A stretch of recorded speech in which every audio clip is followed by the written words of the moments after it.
Welcome to BallSpit Analytics, ladies and gentlemen, where we spit ball knowledge. I'm Dylan. I'm John. And I'm Jacob. anyways, we got a stacked podcast for y'all today. We're going to be talking about a little bit of college football, the NBA playoff early predictions. We got that coming up. We got our top 5 dogs of the week. And then we're going to highlight some rookies and even talk about NBA players gambling on themselves. Like, what the heck? And then way too early playoff predictions because That's it right. is way too early. Way too Yeah. fucking early. But 79 more, bro. We got 79 more to 79 go. more. But yeah, hey, Jacob, like I was saying before I hit the recording button, Yellowstone, bro. That's a show that I need to start watching. That shit looks good Bro. as fuck. Yeah, they tell me about it at work all the time. Like Bro, we get talking about shows, bro. that shit looks They say Yellowstone's crazy, one of those bro. ones. And it's like, bro, it kind of hits home for us because, we Southern. Yeah, a little bit. Where even is Yellowstone, bro? Is that like Montana? Like, I don't even know where that's it's at, like bro. everywhere, bro. I feel like it's like, ain't it like a Oh, mountain range? It's like west. It's like It's just northwest. the Midwest, right? We might be fucking slow. I don't know. Who knows? I didn't know what Yellowstone But was. the Good reason show. why I want to watch it is I saw a clip. I sent it to y'all on TikTok, and he was like, the father was like, "What's y'all sex rule, if you don't mind me asking?" And the daughter was like, "Well, as long as he doesn't come in me, he can come anywhere on me." All right. Bro. Bro, come on, bro. Yeah, what y'all doing if y'all's daughter tells y'all that, bro? Bro. What? In the door. Oh Hitting my the door, God. bro. Suitcase. Holy shit. Shades on. New identity. Okay, Dylan, start your college football segment, bro. All right, bro. I'm gonna go ahead and kind of talk about a few college football games that happened yesterday. Yeah. I'm gonna point out a few. We got Ole Miss beating Oklahoma in Oklahoma 34-26. I want to highlight Trinidad Chambliss. How you pronounce his last name? Yes. Uh, he threw for 315. He also had 53 rushing yards. That dude has been balling. He's great. Big win for Ole Miss. Big win for Ole Miss on the road against a very Uh, talented defense. Y'all have anything to say about that? Yeah, I want to talk about John Mateer's fall off. That dude, his Yeah, bro. accuracy is horrible, and I know it was an Yeah. injury, but even then, It's been like 3 weeks bef- after he was supposed to have already been 3 weeks recovered. after it and before, like if you watched Oklahoma play, he really was not as advertised. Way Yeah, too dude, many turnover risky plays, and he was like that at Washington State too. It's not like this is a new thing because of the injury. This was always a problem, but I thought Yeah, maybe at Oklahoma they could have disguised it more with the weapons with Isaiah and Burks, but I agree. really, yeah, Yeah. Yeah, and I was a pretty big Oklahoma guy preseason. Like Yeah, you I were. was big on By the Mateer, and way, he started solid, but it was like every week you kept seeing that interception in the box score, and that interception turned into 2 interceptions, and it was still happening every week. And then he gets hurt, and it's a wrist injury or something, and he comes back, and it's like he's still got those interceptions. And like you said, it was something at Washington that was absolutely a problem, but when you make a transition like that to the SEC, I think you have to have some kind of maturity about you for to sure. understand that in a conference where the defenses are a lot more competitive, you're not going to be able to make those mistakes. And Right. I mean, he just hasn't done that. That's what's costing him. It's been bad. Yeah. Yeah. The big. I mean, I think the key for that is, Lane Kiffin made the right decision at quarterback. I mean, to move from Austin Simmons, I think that worked. Great But decision. to move for Lane. on, Well, hold on. Vanderbilt. I was Oh gonna wait, say hold on. in previous years we've seen Lane Kiffin just make dumb decision after dumb decision after dumb decision in games that has costed his team Yeah. 3 to 4 games a season. This year, this has easily been his most serious coaching job, his I know, best man. coaching job. Before the season, Ole Miss wasn't even supposed to be where they are right now. We didn't even talk about them Oh, yeah. in our. Nobody talked about them. Everybody had teams like Florida over them and Oklahoma over them, and especially Texas over them, which everybody did. But dude, Yeah. if we were going into the season, you told me Ole Miss was going to be the 6th best team in college football by Yeah. this week, I would have told you were crazy. But Lane Kiffin has done a fantastic job. I hope he doesn't leave now know. from what he's built, because it just feels like we need Lane Kiffin at Ole Miss now. It just feels like it feels like that's his home, bro. I don't want to see it leave. I don't want to sell out for an Yeah. LSU or a I Florida. think he's going to entertain it, but I don't think he will. I don't think he will either. I feel like that Florida job would be so lateral for him. LSU, I could understand maybe. Yes. You got the weapons. You take to that recruit job. I'm not players. gonna lie. You take that job. But Florida, bro, Florida is such a lateral move because you're going into a situation that's honestly worse than what Ole Miss was in when he got there. Right. He's got Ole Miss to be a perennial top 10 team until playoffs come around. Then they're about the 14th team in the country. But I agree. for 11 weeks, he always has a top 10 team. Going to Florida, where you're gonna have to build that back up, and when you're at year 5, and you've had your success now, teams are gonna start offering you big deals. Boom, you get right back into the cycle. Like you said, it just would be so stupid to move from Ole Miss right now, unless you go to LSU, of course, where Makes you're gonna get a 100% bag. sense. And it's so easy to recruit out of state at Louisiana because just like Alabama, these kids grow up on nothing basically, not a lot, Yeah. and it's pride and honor to go Yeah. and play. It's just like Alabama, bro. That purple and gold is just like that crimson and white, bro. LSU was everything to them, and Yeah. even when Brian Kelly leaves, I don't think LSU is going to lose a lot because it's more of the program than the coach. Yeah, I do agree there. All I right. do agree there. Y'all ready to? Yeah. Okay. Shout out R. Mason Thomas though for Oklahoma. That dude is a fucking beast. Edge Demon, rusher. bro. Vandy beats Mizzou 17-10. Key to that, Bo Prabula left the game late with an injury. I mean, I don't really know if we have much to say about that. Shitter. Honestly, Prabula's out. Vanderbilt being top 10 was not in my bingo card. I don't think but they good for deserve it. them. Yeah. I mean, they've won games. I mean, I'll be are we hyped seriously going to say down. that Missouri win is good though?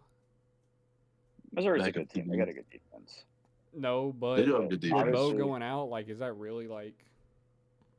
Yeah, that's the thing. I'm not trying to. Like, I credit think the them a lot LSU for one it. was It's a still better win than the It's still Missouri a good one. win, though. I mean, still Maybe a ranked Vandy team. should be top 10. Maybe I'm being too harsh. I mean, we'll see. I mean, the rest of their schedules. Is it easy? I don't want to just know that they got Texas, Auburn, Kentucky, and Tennessee. I ain't they gonna could lie. probably get. I ain't gonna lie. Those are all losable games. Chalk Texas. Well, yeah. I think Texas beats them. Actually, speaking of You think Texas, gets the dub? I think the next game that I wrote down was Texas beating Mississippi State in overtime. They were down by double digits late in the fourth quarter, and I'm had not a gonna lie. crazy comeback. it's a good win for Sark. That's a guy that I haven't been too fond of, but I that's agree. actually a pretty good win for Sark to show But that he can come back down.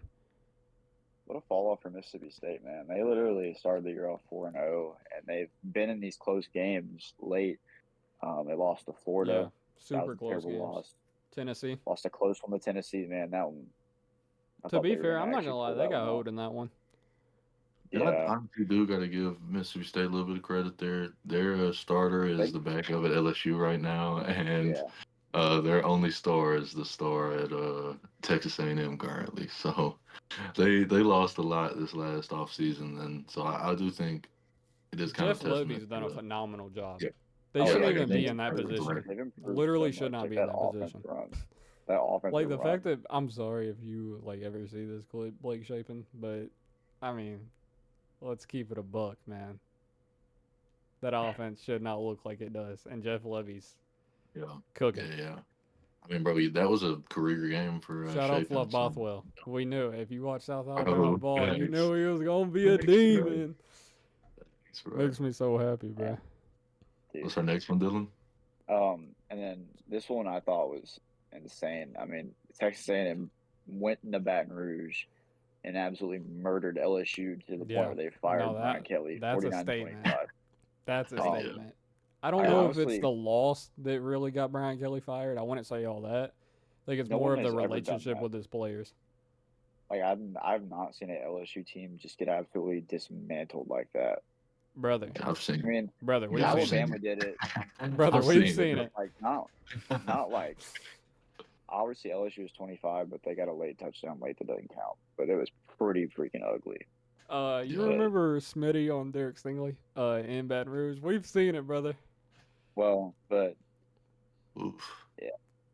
Bro, There was Elko. another game that happened, Dylan. Hey, I don't know how far it is on your list. I've never seen Yeah, a it's on there. likable Texas A&M team, but Mike Elko has somehow done it for me. I love this squad, bro. Like, Dude, I bro, want to touch I on fuck with Elko's Marcel Marcel Reed. Reed a lot too. I don't think he's like Dude, the greatest quarterback in the world, but he's a likable guy.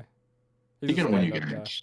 Yeah, for He can win sure. you He's a games. that playmaker. dude, that dude had like a 40-plus yard run to start the game.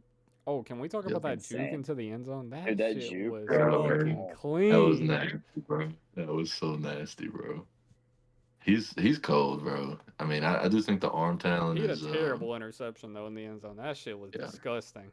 Like when I It's saw something to that, be I was, desired. and I I'm not think gonna his lie. legs are so nice. You know what? I'll save it when we start talking about this team. But but yeah, Marcel Reed had 300 total yards, 100 rushing, and just over 200 passing. I mean, he did have 2 picks that were pretty bad, but besides that, I thought he played a pretty solid game. The next game, uh, Alabama wins late against South Carolina, 29-22. roll They tide.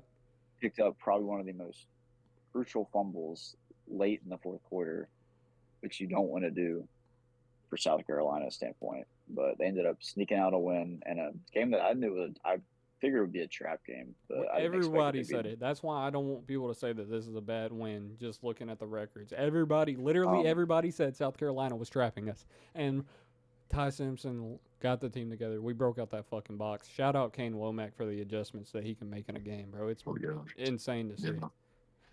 Yeah. I mean yeah, bro. Unbelievable job by the defense. Just in games like that where because I always say great teams find a way to win. I used to think that teams that barely get away with wins are bad teams, but I think that a lot of times it's a testament to how much you can overcome. The play calling was very inconsistent for majority of the day. I mean, we had multiple drives just running it straight up the middle, no Yep. gain, you know. Ryan So Krug coached I a think terrible game.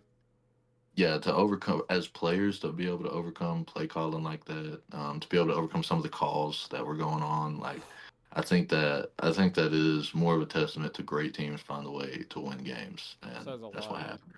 Hey, yeah, and I want to point this out, bro.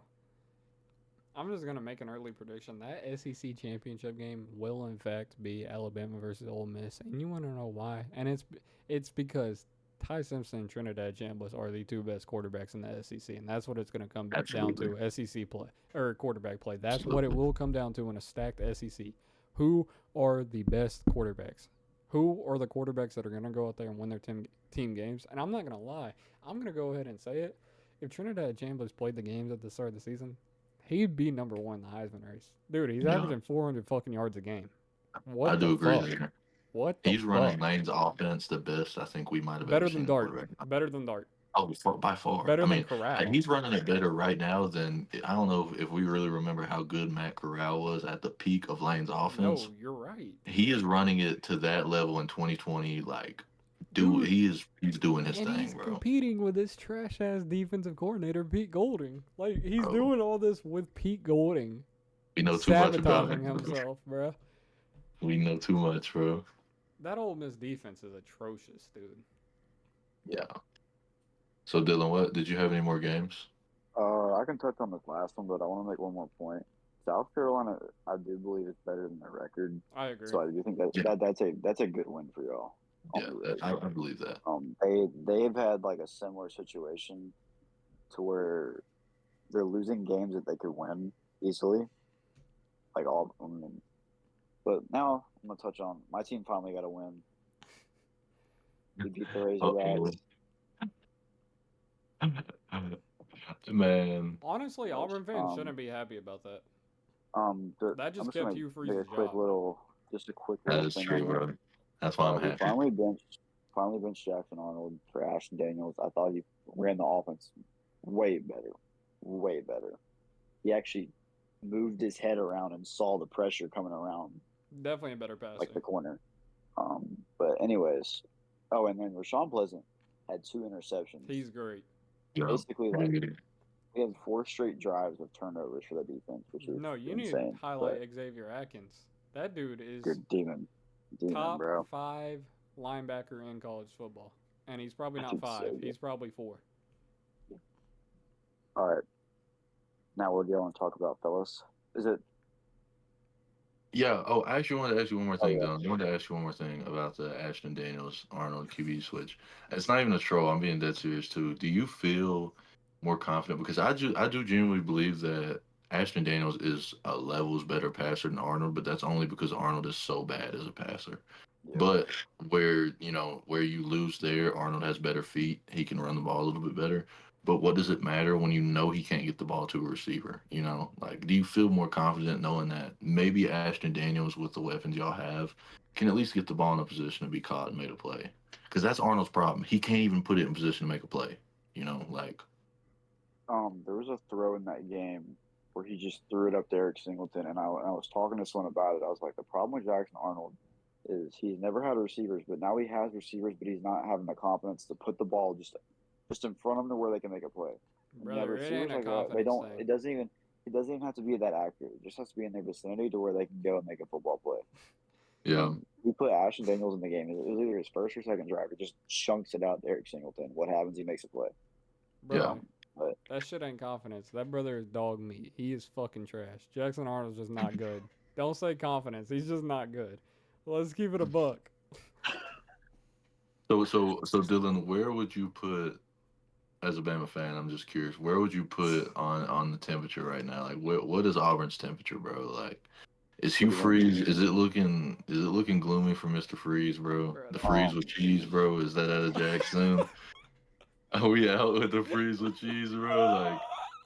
Like, I'm down. I um, mean, bro, I'll, that's the I'll say highlight of this. his Auburn career, bro.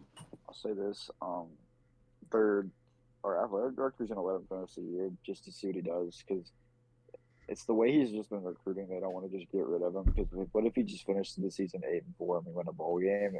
Then I mean, but that's not gonna happen. But if we Yeah, he'll probably just do it again. If he can finish the season, 7-5, maybe 8-4, win a bowl game, he'll probably Can you maybe be honest for coach a second? half of next season.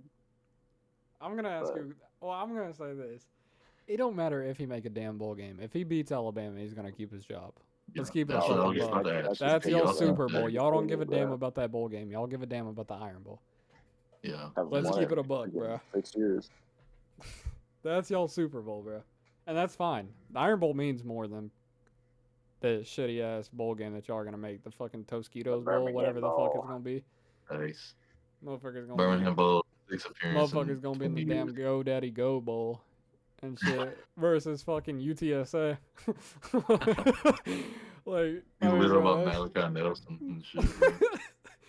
but I do want to say this. This is no way that I'm shitting on Ashton Daniels. He is miles better than Jackson Arnold. His success against Arkansas was probably more off of them not having literally any film. Like, they literally had nothing to go by against that dude. They just kind of had to guess what kind of quarterback he was. So it will be interesting. tape. No. It'll be interesting to see, like, what y'all's next opponent will have Yeah, prepared for him. And that Arkansas defense is just, that shit is yeah. Mince, bro. buns. Mince meat. Play my boy KV on Arkansas. Y'all might as well. Y'all are shit. Yeah, but I mean that's really all my college football thoughts. I don't know. I wanted to ask you that from a fan to fan standpoint, bro. Hey, what the room's feeling like? I'm looking at the AP poll right now. Can we get Virginia out of the top 15? Yeah, man. I mean, who's they? Struggle with North Carolina, get them out of the top 15. I don't care. Get them out. All the teams under them that are better. Louisville is a better team than Virginia. Cincinnati's a better team than Virginia. Oklahoma's a better team than Virginia. Missouri's a better team. Texas, Michigan. I don't know about Houston. South Carolina is for sure. Utah's a better team. Memphis. I don't know why Memphis is top 25. I Yeah. no. Oh, one more thing, bro. And I mean, I don't want to say it's irrelevant, but to an extent, I mean, I guess it kind of is to an extent. Um, how long does Dion have, bro? Is that I mean, Bro, is he gone this he's season? gonna Is it a medically mutual? retire probably. Because I mean, bro, that is when you're down 40 points with 3 minutes left in the second quarter. I mean, there something has to be looked at He's gonna from. retire for medical reasons. Because he is Yeah. literally not in shape to coach. Like, his leg is, like, the blood clots are serious, bro. Like, there's no Yeah. reason for him to coach. But I will say, funny moment from that game, Cato Salter got the play call into his, and he literally shook his head laughing after he got the play. Pat Sherman, bro. Pat Like, Sherman. dog, if your quarterback is laughing at the play call that you give him, quit your job. Like, Yeah. Yeah. Yeah. that's embarrassing. That reminds me. You remember when Bryce Young was on the phone with Bill O'Brien, Yeah. and yeah, that's exactly what like. Just quit your job, bro. Yeah. But yeah, that's all I got for college football. All right. Now we're gonna move into our top 5 dogs. Uh-oh. Okay, bet. So I think we should just each of us give our top 5 instead of go like, unless you I want to go agree. like, we give our 5. I'll do mine pretty quickly because mine's not really statistical reasons.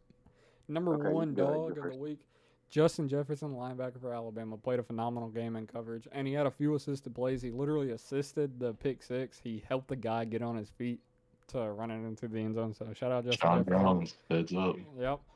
Number two, I want to go Dylan Harper. Phenomenal game today. He was our best That's player. I'm gonna go dog. more in depth into it when we talk about the rookies and surprises of the season. But Dylan Harper is definitely a guy I want to mention. Jaime Jaquez for the Miami Heat. Phenomenal defender. Literally an elite defender. He was a guy that I didn't really like that much coming into the NBA. I didn't think his game was going to translate a lot, but he's found his role as a defender. And his plus minus this season when he's on and off the court, well, Miami's plus minus when he's on and off the court, he's been phenomenal. Great impact. And that's a team that's been lacking a lot with the perimeter defense. But now you got guys like Wiggins and Jaime and Davion Mitchell. And even Bam can go out there and guard the perimeter. Like, Yeah. bro, this Easy. defense, this team's forming well for a Spoelstra defense, and I'm not gonna lie, in a fraudulent East, if Tyler Hero can, you know what, I'll go more in depth on it when we talk about the playoff seedings, but Miami Heat are something interesting. Next up, I wanted to go Signetti, old boy Signetti for Indiana. This is a head coach. Shut up. Everybody, all the betting hits. I'm a betting hit myself. You can probably say I'm addicted. It's pretty bad. So everybody, lock of the week was UCLA to cover the spread, 26.5. Indiana fucking dominates 56 to 50 or 56 to 6. 50-point win, covers the spread. Not only do they cover it, they demolish it, and we even got to see Mendoza's younger brother. I didn't even know he had a fucking brother. That shit was crazy. They're duplicating him. It's not fair. He's really good, bro. Shout out Fernando. And my last guy. This is a statistical game. Damon Williams, 26 for 33, 280 yards, 4 touchdowns against a great Illinois defense. Shout out to him. That's a guy that's been really up and down this season from a decision-making standpoint, but he's a guy that I liked going into the season. And with his youth, he can definitely turn into a frustrating guy to play against, and he can be a phenomenal NFL prospect one day. Yeah. And that's another team that should be in the top 25. Washington is a top 25 team in college football. They lost to Ohio State and Michigan, 2 top 25 teams. Put them back in. You want to go, Jacob, or you want me to go? I'll go ahead because I have a couple names that everybody's already heard a million times this week. Number one on my list is Mr. Wet Bananas, bro. He's the best. He's the most talented player I've ever seen in the history of the sport, and it's a cop out answer, but I mean, I've been watching Anthony Davis be a top 5 big, or at least top 5 at his position for this many years, and I just saw a second year, third year player come in and sun him. And not only did he do that, but he went into his next game against Zion, and he played pretty great. John's the Spurs fan, so he'll talk about the Mitch Evans or the Mitch Johnson subs and what got him back into it. But late game, I mean, obviously he went out, and that is what it is. You saw the effect until Mitch Johnson made some subs. But I mean, when he's on the court, it's a completely different game. When he's off the court, it's a completely different game. Victor Wembanyama is unbelievable. I Luke can't talk about him. Cornett is a dog that I should have mentioned. I'm sorry, Big Cornett. You are a demon. You get my Hornet. You get my Cornet Hornet. Yeah. Wow. Number 2 is Yoshinobu Yamamoto.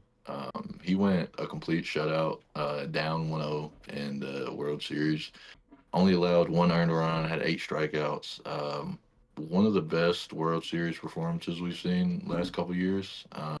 And he's a very young guy, so I think that's really impressive by him. The Japanese guys are kind of taking over the MLB right now, so shout out to my boys. My number 3 dog, bro, Mackenzie Dern, bro.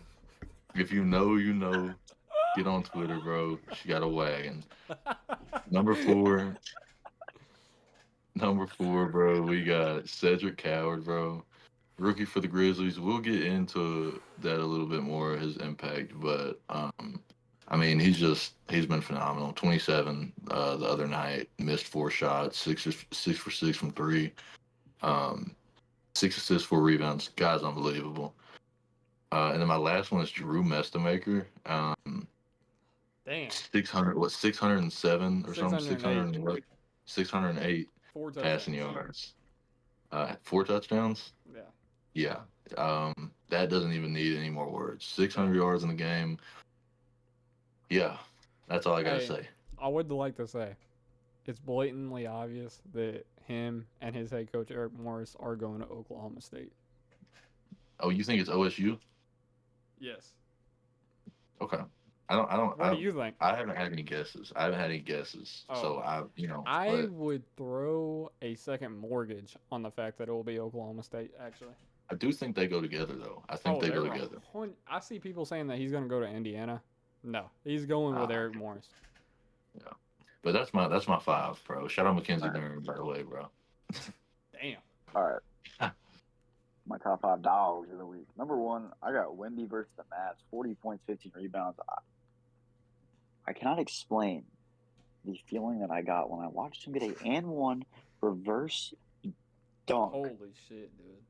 I saw that and I was like, man,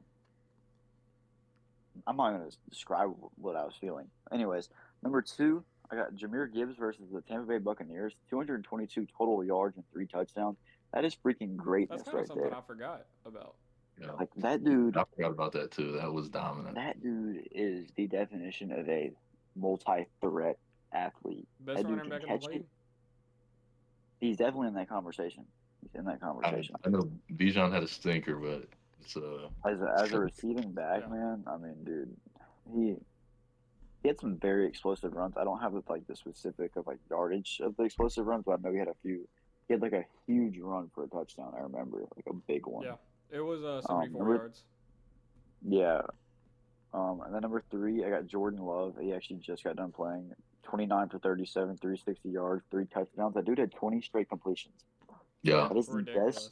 It's the first time that's happened since Aaron Rodgers, and that was no, not even Aaron Rodgers did it. Brett Favre did it. Brett Favre, yeah. That's Favre, bro. That's that throw to Christian Watson.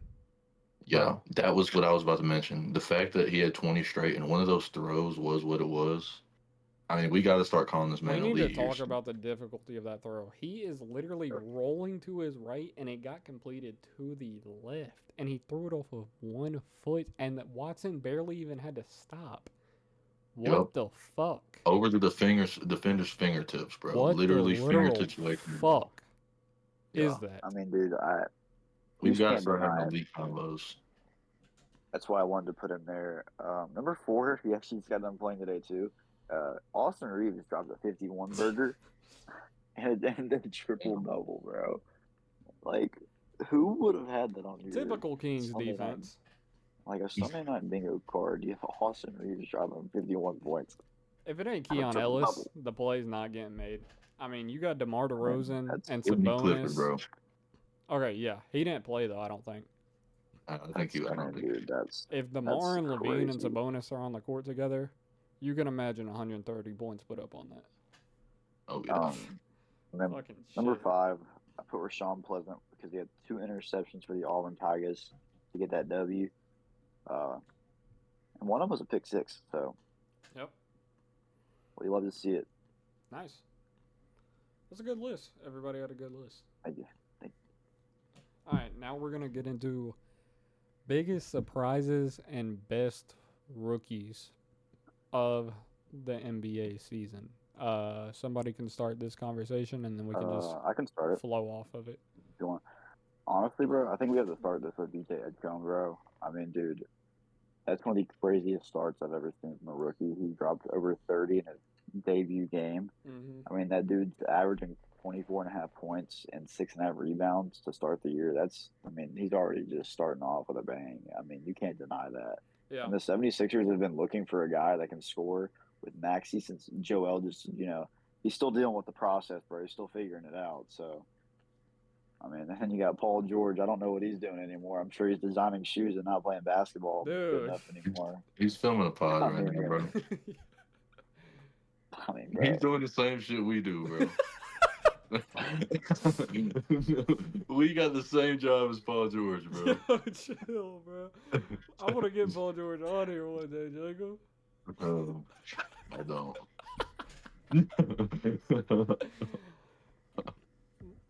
All right. I'll I'll talk go about next. one. Oh, okay, you go. Oh yeah, no, No, go ahead. boy. We're just doing top 5 surprises, or They not don't even top gotta 5, be but top just 5. We're surprises just to gonna talk start. about 'em.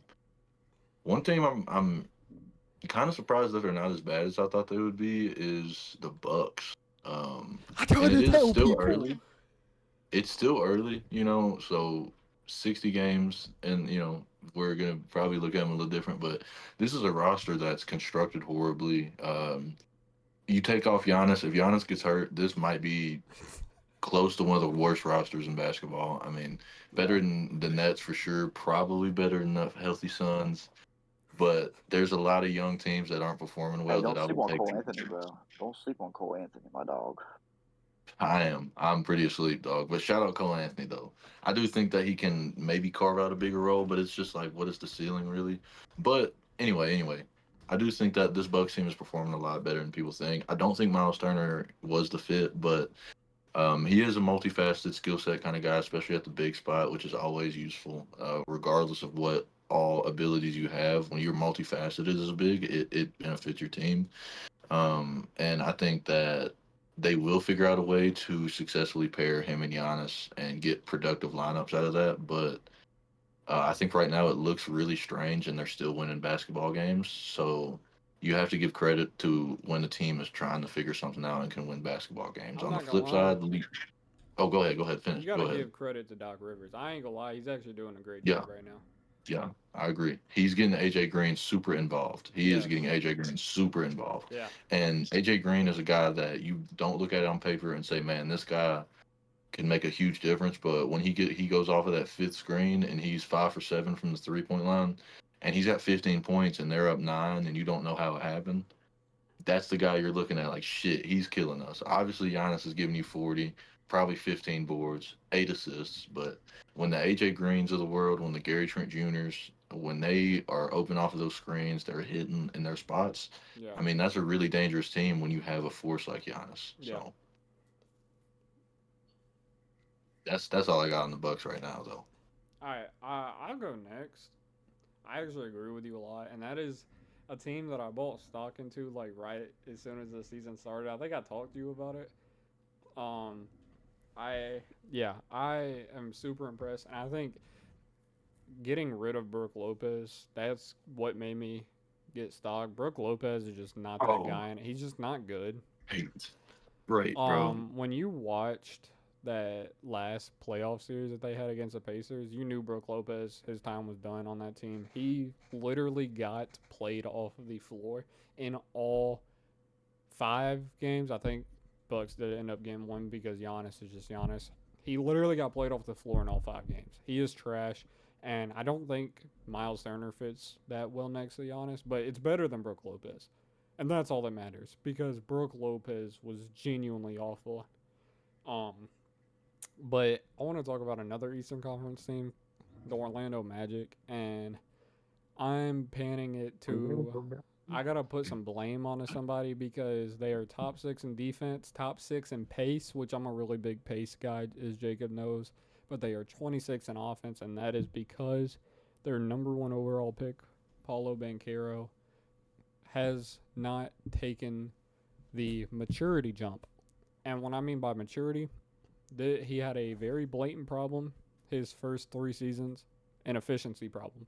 And I loved to turn the shoulder and give him benefit of the doubt because he had phenomenal playoff performances.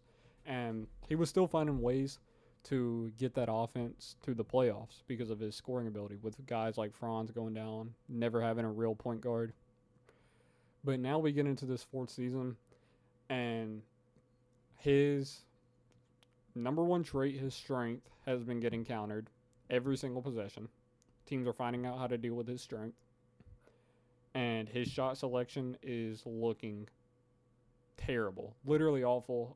He had a potential game-winning shot, easily the worst shot that I've ever seen. Worse than the oh my god Valentine, worse than the Draymond Green instead of passing it to Kevin Durant. Easily the worst game winner attempt I've ever seen in my life. 10 seconds left on the clock. You're not even a good 3-point shooter, and you shoot a fading three over two defenders. Straight up pitiful. This is a guy that I'm extremely disappointed with. In the course of his career, he has an efficiency field goal percentage of 48.7. At the rim, it's 55.6%. About 16 feet out.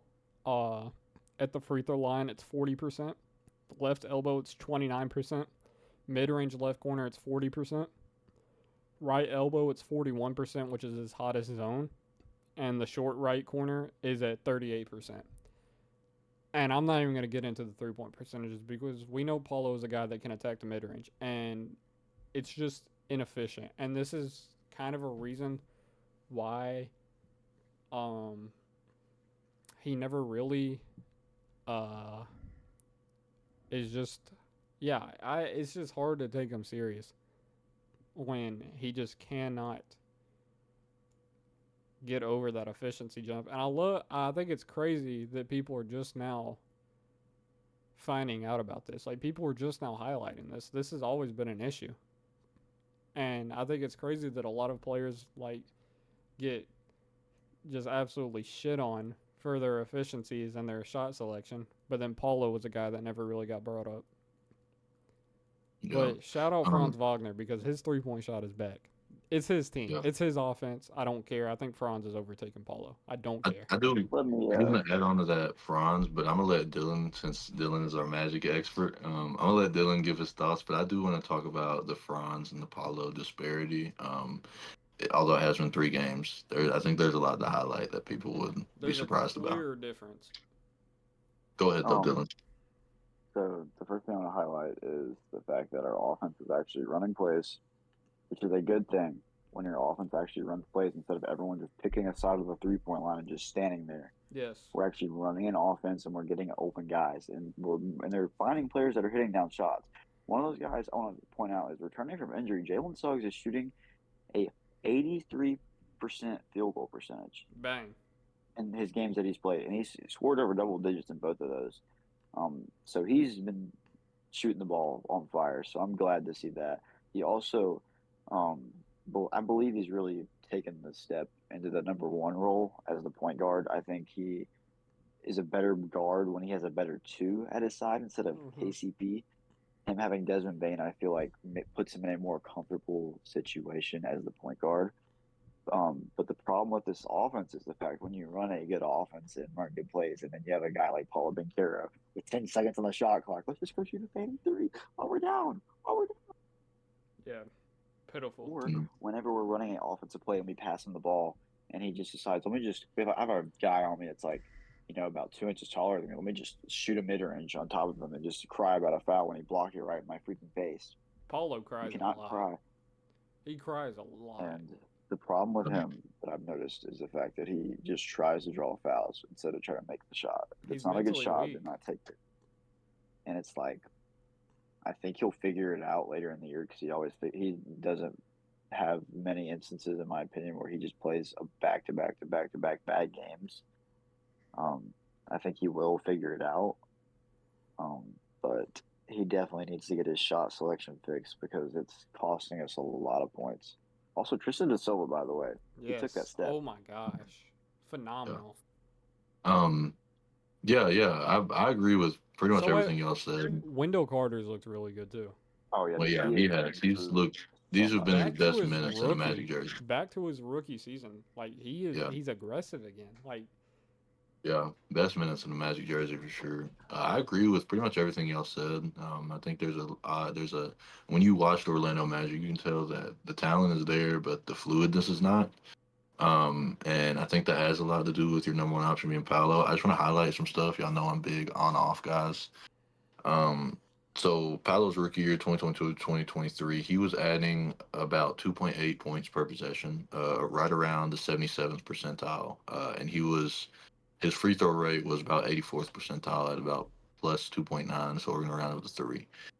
Obviously, coming out of college, we all remember one of Paolo's strengths being able to get his back to the basket smoothly and it not really be like, oh, Paolo's going to get his back to the basket at the elbow and just dominate. Nah, he had a nice handle. He could attack the rim, but more importantly, he could stop. He could set up in the mid range, get to a fadeaway. He could back you down and just put the ball in the hoop.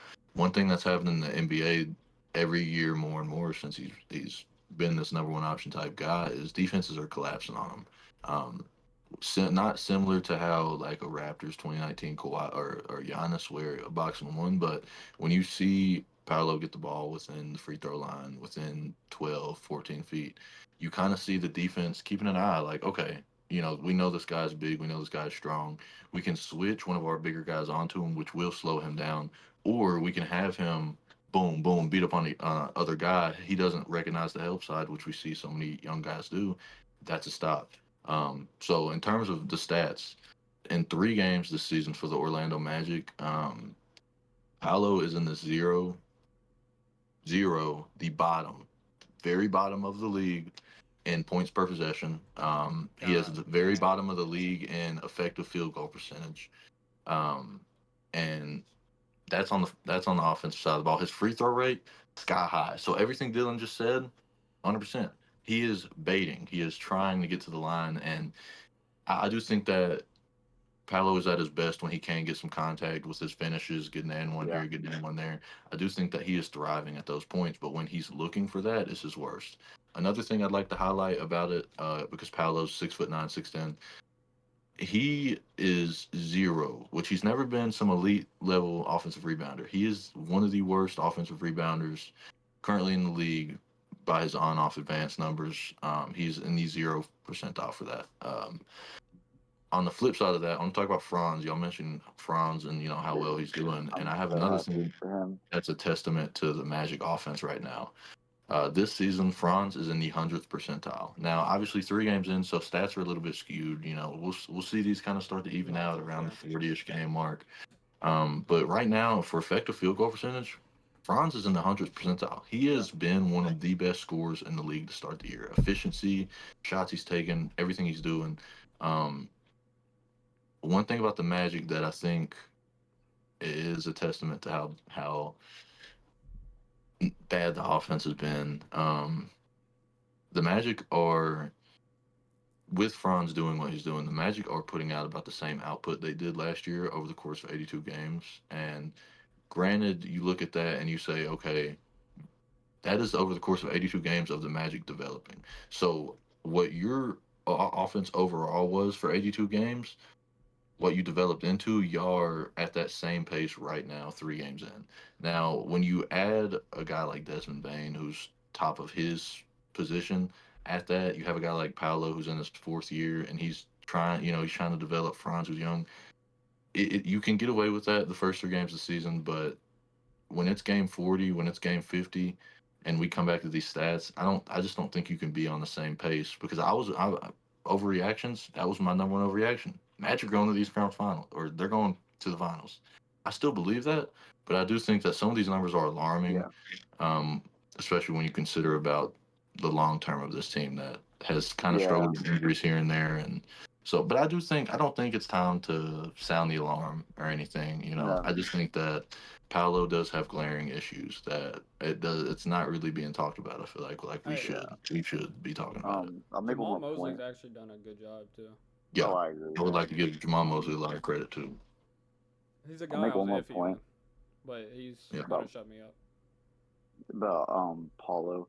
has He's he, bro? playing because he played the same way towards I think it was midway through the year when Franz and Suggs were out, and that was mainly because he was the only option. And I feel like he's like in that habit of I have to be the one that scores when he doesn't have to be. Because the Yeah. first game of the season, he played like how he should just be playing. Just play make, get rebounds, score when you can. Don't try to force shots. And then he kind of switched back into that the last 2 games, and I've noticed that. But I think if he can just get a good balance of that, where he's not trying to force every possession and he tries to kick it out, because he has guys who can make shots and make plays now. And Anthony Black, I don't think we mentioned him, has stepped up as well. He has been so aggressive with the ball. It has made me so happy because he's just driving to the basket and trying to make a play. But I think Paula will figure it out, and I think we'll be all right. But that's my Magic take. One topic I want to ask y'all about, because I know y'all are both big on a lot of young teams. Because I want to talk about some of these younger teams in general, just as a whole. It doesn't have to be specifically John, because I know you're really big on a lot of these young teams. Oh God, let's hear it. Pause. Cause I just be talking, bro. So let's hear it. Let's Well, see. well, no, no, no, no. I want to ask, what do you feel like realistically? I don't want to say the ceiling because we are going to get into that, but in terms of development for teams like the Wizards, like your Spurs, like the Trailblazers, teams even okay, I'm not even gonna say the Nets; they're garbage. But a lot of these young teams that are even the Indiana Pacers right now with Tyrese out, they just had one of their older guys leave. Like this is literally a fresh slate with Pascal Siakam right now. How you feel about the development, at least the direction those teams are trending? Although it has been 3 games, do you think that we'll see one, maybe two, even 3 guys potentially make a breakout for any of those teams? Yeah. So, which team would you like me to talk about the most? Really? Well, I know you're really big on the preseason. You were big on the Trailblazers, bro. You I were you were we was. were preaching. You were preaching to the choir, and I was saying, nah, they don't have the fluidity on either side of the ball, and they've came out and they've looked great defensively. They've Yeah. looked great in transition in the half court. It still is like, okay, these are young guys, but they're getting buckets. So, like you can't really be like, oh, terrible offense. They're young, so it's Yeah. fun. So yeah. So my number one thing when every time I look at a team, the first thing I look at is, do they have an identity? And when you Yeah, look at the Trailblazers, regardless of the Chauncey Billups situation, the identity is within the players, and it is blatant that they have length on the perimeter and defenders everywhere. And this is a team that is moving in transition at the highest of the league without one of their best transition players in Scoot Henderson. Scoot Henderson's not even yeah, here. And yeah. shout out Jeremy Grant. We're getting the first 20 games of Jeremy Grant that we always get. This dude was elite in the first 20 games of the season for some Yeah, reason. Like, I swear to God, he yeah, just turns it up. But I think you got to give a huge shout out to a guy that I think is. He struggled on the Celtics last year. Like, he definitely took a step back. But this is definitely more of a role for him, and that's Drew Holiday. Um, he glues perfectly with this young defensive minded team. And it's just, I think that's really where my hype began last year. They didn't really have those guys to really like lead them. They were kind of just out there free balling. But now they got Drew Holiday to talk to. They have Damian Lillard to talk to, and that's where it all starts with the Blazers, bro. Like they finally feel like a team again, and that's because they finally got their vets. And just like Washington, bro, they got their vets out there too. A lot of people, a lot of Wizards fans I see are wanting to trade McCollum. I think that would actually hurt your team a lot because I understand that you want Trey Johnson to play more, but you shouldn't because Trey Johnson is a guy in college. He was literally in my top 4 prospects. I actually had him over Ace Bailey.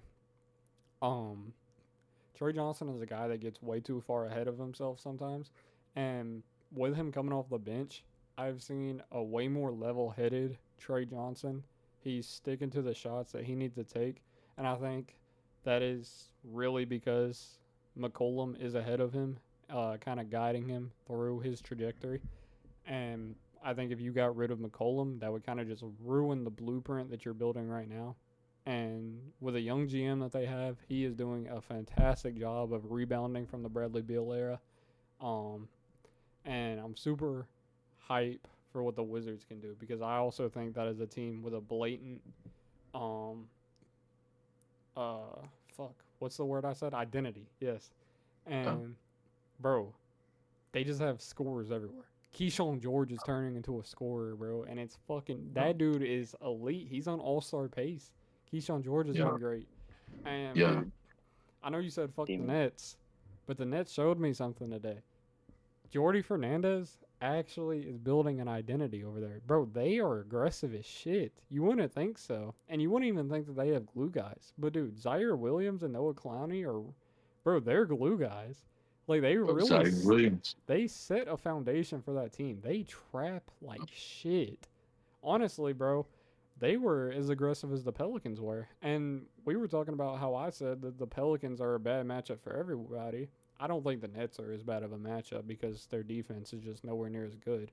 But the aggressiveness and the heart that I see from the Nets is something that I did not think I would have gotten from this roster. But guys like Egor Dimon and Zaire Williams and Noah Clowney, they really go out there and they fucking hustle their ass off, and I love to see it. And I think that's because of Jordy. He's actually a very he he gets on their asses a lot.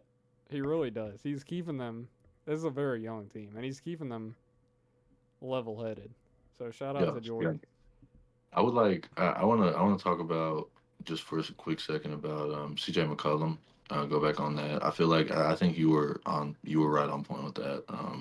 I think a lot of people are expecting some kind of deal out of there, but I I think don't. that the situation with so many combo guards that they have, CJ McCollum is the career combo guard. I Yeah. mean, he is the career two that can play the one that I mean he can really do either score, play make, do whatever he needs to. I've never been an ultra high CJ McCollum guy, but I think a system like that where you don't know if you have a lot of tweeners. Let me put it like that.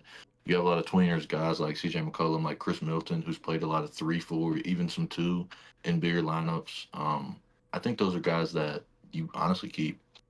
Yeah, dude, glue guys are so important. They're so Yeah, underappreciated. Even going to San Antonio, yeah, bro, Luke Cornett is literally one of our most valuable players right now.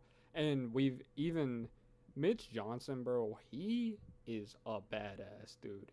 yeah. You when you see like he'll call a timeout and he'll run onto the damn floor and he'll just fucking snatch a player and scream at his ass. Like The it's pop play. reminding me a lot of Pop. I think that's why Pop didn't go out and get a Michael Malone or a Mike Brown. He stuck with Mitch Johnson because he saw that fire that he once had, and I'm loving it, bro, because I see it for sure. Um, Yeah, I think Mitch has done a great job. He's gotten Keldon Johnson back into a role. Keldon Johnson's not this guy that wants to go out there and just hoop. You know, we know the term hoop. He's not a guy yeah, that just wants to go out there and put the ball in the basket, bro. He is using his strength to his advantage. One of the bulkier guys in the league, bro. He's getting yeah, down there. I don't have the percentile pulled up, but he's been one of the best offensive rebounders in the league easily.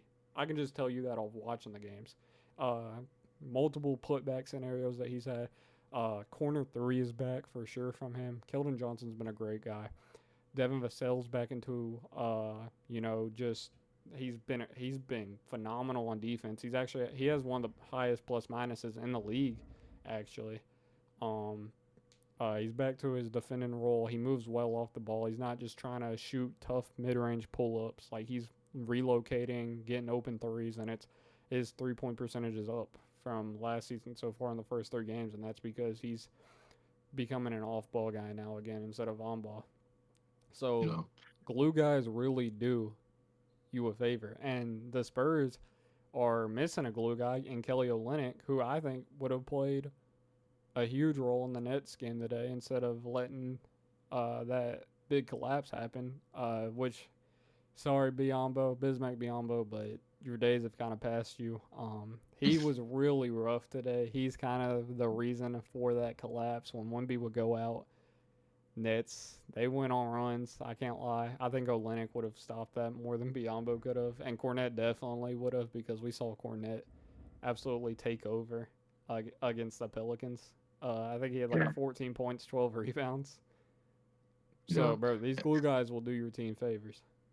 Yeah, I agree. And talking about these young teams from more, Dylan, I want to ask you, um, who are some young guys that you've in particular watched that you really love right now?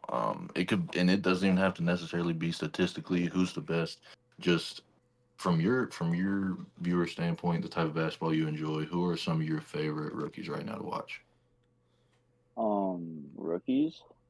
Yeah, yeah, or it could be year two guys. You I mentioned wanted Tristan to I wanted Thompson to point out a earlier. year two guy. John already mentioned him. Deontay George is averaging 17 points a game right now. Yeah, That dude is having a great start to his sophomore campaign. Like, dude Keyshawn. is Keyshawn. very. You said Keontae for the Jazz. I'm sorry. No, you're good. I was just letting. Um, Also, Montes Buzelis from the Bulls, man. Yes. That dude's got a bag. He fouled out against Orlando, but that dude's got a bag. He's going to be dangerous. Um, He's really good in transition. yes, that dude is literally so good. And then yeah, Trey Johnson. John already mentioned him. I don't have to mention much about him. Very good player out of Texas. Um, Honestly, Cooper Flag seems to be getting his feet. Seems to get his feet. Starting to get his feet He rolling had a now. 20 ball today. yeah, he You had a know, good he's game. getting there. But I also want to point out Stephon Castle. Actually, John already mentioned him. That dude's averaging 19 points and 6 assists right now. He is stepping his game up. Uh, I mean, he's had some turnover issues for sure. There's Oh, definitely okay. been some blatant issues, but But the scoring today seems to have the gotten better. passing ability was definitely showcased. Holy shit, he was making some crazy passes from the top of the key today. Um, Chris Paul esque. I think Chris Paul definitely taught him a couple things because holy shit, this, damn, it's raining like fucking cats and dogs outside of my fucking Yeah, house. That shit they scared the just shit out stopped, of me. bro. But It's just it's still going a little bit. yeah, Pause. Castle. He's definitely finding his role on this team. I'll get more into the Spurs when we talk about playoff seedings. A guy that I'm about to highlight because he won us the game today. Not Wembanyama, although Wembanyama had a great game. He was definitely the reason we won. But this guy is also a reason we won. Dylan Harper actually outperformed Stephon Castle today, in my opinion. He had 20 points, 8 assists, 6 rebounds. This is 2 games in a row now where Mitch Johnson let him play almost the entire fourth quarter. Mitch Johnson loves this dude and is putting a lot of confidence into this guy. And I think it's showing through Dylan Harper's game to have a coach that gives him that amount of freedom already as a rookie. I know a lot of the knocks on him was that he wasn't as pro ready as Cooper Flag. He wasn't all that as a defender. He couldn't play off ball. He's proven it all wrong. He's been great off ball. He's a good relocator. Been a great defender. Actually, in the first game against the Mavericks, there was plays where he locked up Cooper Flag, 1-on-1. But today I want to highlight. Um, he played 30 minutes today. In his third career game. On the court in those 30 minutes, we were plus 33, a net rating of 61, offensive rating of 156, defensive rating of 94.9. When he was off the court in 18 minutes, we had a minus 22, negative 65.1 net rating, 80 offensive rating, and a 145 defensive rating. So the value of Dylan Harper today was blatant. He was phenomenal today. Had to highlight him. Yep. And Yeah. this isn't a statistical thing. His ability to get to the rim and hang is just ridiculous. His hang time and his body control at the rim is like no other. Like it might be a generational trait. Like Yeah. Stephon Castle, we always talked about his deceleration game at the rim. Dylan Harper's hang time at the rim is just fucking ridiculous. And he's drawed, I don't have the stat for this. He's drawed a fuck ton of fouls at the rim. And today he had 2-and-1s Yeah. at the rim. Yeah, nah, I think Dylan Harper has been almost beyond rookie impressive to the point where he's impressive just straight up as a starting guard. I think that one thing to talk about with not only the Spurs, but we mentioned the Wizards, we mentioned the Portland Trailblazers. We're kind of seeing a lot of a move, I guess, in the NBA I hate the word, the phrase, but it's the reality. We're seeing a lot more of what you would call positionless basketball. Yeah. And we're seeing a lot more teams kind of draft more towards talent, overall talent, and making it fit, than more so drafting for fit and trying to develop that And I talent. love it. And yeah, I mean, I've always been a guy that says, you draft fit. If you're a team that knows that this is what you need above all else, then sure, go draft fit. But I think when you're in a situation like the Spurs, second overall pick, there's plenty of talent right there. Everyone on the face of the planet knew that Dylan Harper was at least a second. I can't lie. Me and John had a lot of early prospect talks. We're college basketball guys.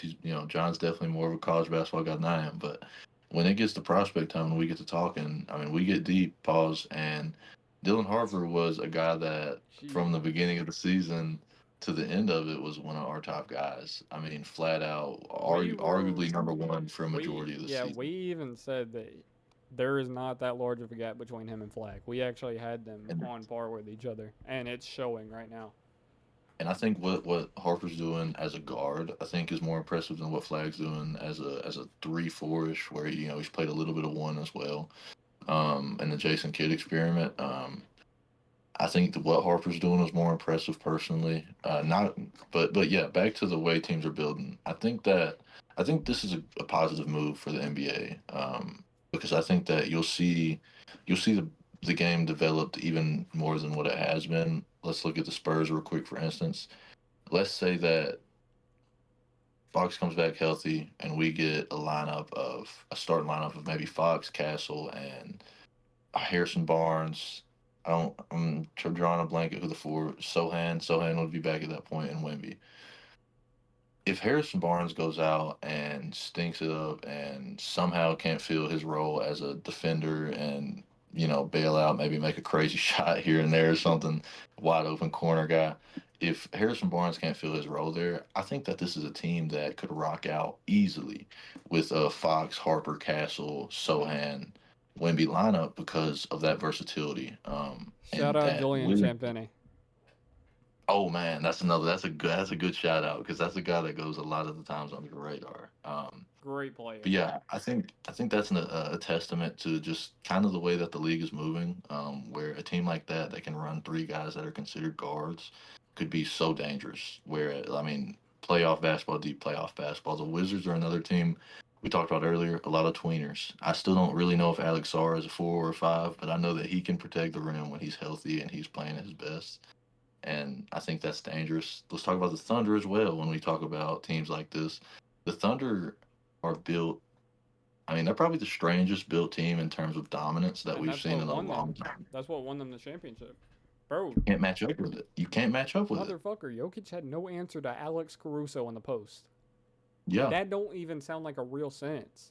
We yeah, have and waited 4 NBA seasons to see who can guard Jokic the best, and it was fucking Alex Caruso. yeah, What? yep. And I mean, it's a testament to Mark Dagnall as well. Diagonal, I don't know how to say his name exactly, but I think it's you it's a got it right. testament to Mark as well. His systems that he puts in place, his schemes are phenomenal. And I think that a lot of NBA teams, we're going to see a trend of a lot of NBA teams trying to follow this Oklahoma City Thunder route, Yeah. not necessarily with the trade for a bunch of back draft picks, but more so trade for important pieces that will help you make signings that are going to benefit your other players that they can play off of, and not Well, necessarily get out of this era of big name, LeBron, this guy and this guy, Kevin Durant, Devin Booker, and yeah, Bradley Beal. I actually think we're already out of that. And I would love. I think the NBA would grow a lot. Another topic I low key want to touch on, real quick. We can is because it's pretty major. This gambling situation. Uh, it's one of the biggest things that ever happened in the NBA. I think My it's perspective on it. because it's a head coach got called, not just a player. Yeah, Like, yeah. And I mean, if anyone doesn't know, I feel like everyone should know if you see this podcast by now. There was a NBA gambling ring that got three NBA players were arrested, 31 total participants, whatever you want to call them. criminals, whatever you want to say, were all arrested. One being a current NBA head coach, Chauncey Billups, former NBA champion with Detroit Pistons. Another for a current NBA player, Terry Rozier, and a former NBA player, Damon Jones. It's a whole deal. Italian mobs involved. My thing about it that I really would like to talk about is the commissioner of the league, Adam Silver. This is not the first thing to happen in this year where it's involving money and it's Yeah. under the table and it's breaking rules. Kawhi obviously was paid under the table by an outside company for him to play for the LA Clippers, and this was also they could avoid an apron, the third apron. If you aren't up to date on what the aprons are, the aprons were set in place 2, 3 years ago, maybe as a way to prevent teams from going over a certain amount without having to pay a bunch of money to be able to sustain that, which is not sustainable. If you're going to the third apron, you can't sustain that for 5 years. I don't Yeah. give a shit how much money you got. But the only reason I mention that is there's teams that had to suffer from that. There's my team, the Suns. We had to suffer from the apron. We made really stupid trades. We got Kevin Durant and then went and got Bradley Beal, and we went and traded for Yusuf Nurkic to take up as much money as he did, and that hurt us really bad. We couldn't go get guys we wanted because of the apron. We had to settle for guys that were ninth men, 10th men in their rotations, and now they're coming to be our seventh man. The reason we couldn't do that is because of this third apron. The Clippers were a team that were able to get away with that because of this Kawhi Leonard stuff, and Kawhi Leonard stayed, and they were able to go sign guys. They were able to go into what the NFL calls the waiver wire. They were able to Yeah. go pick guys up in free agency through trades and build their team, continue to go to playoffs. And the Suns are a team that had to suffer from that. The Bucks are a team. Dame and Giannis made a lot of money. They couldn't go get somebody else. Boston, holy shit. Boston had to break up their whole core. They're one of the worst teams in basketball right now, both statistically and when you just watch the product. Um, So yeah, I would say in terms of Adam Silver, I think that he has to go brief with the government and the U.S. government about what happened. There's a handful of things that have happened under Adam Silver's watch. He's a guy that has deflected oftentimes from situations like these with an in-season tournament, with a play-in game, with an all-star format, and I hope that NBA fans kind of wake up a little bit and realize that this guy might not be the commissioner for us. I mean, he was seen this offseason saying that this is a highlight sport. Anyone who's That watching basketball on a game-to-game basis knows that this is so much deeper than that, and basketball is at an amazing point right now, so it needs to be promoted like that. and you know me as a guy, I was actually defending Adam Silver up until that comment. Actually, I was a guy that defended Adam Yeah, Silver. Pretty stupid of me. Definitely not one of my bright moments but, as a sports fan. But but I until mean, you it looked like he made a step though with the NBC signing. Like it looked like like I can't say you're wrong for that because it looked like he made a step, but then you have something like this happen. It's just look, I'll say this: you're gonna defamate the sport that I've grown up to literally build my entire life off of. Like it is literally my number one passion. It's what I want to do when I'm older. It's what I do in my free time. It's what I watch in my free time. It's what I create videos for.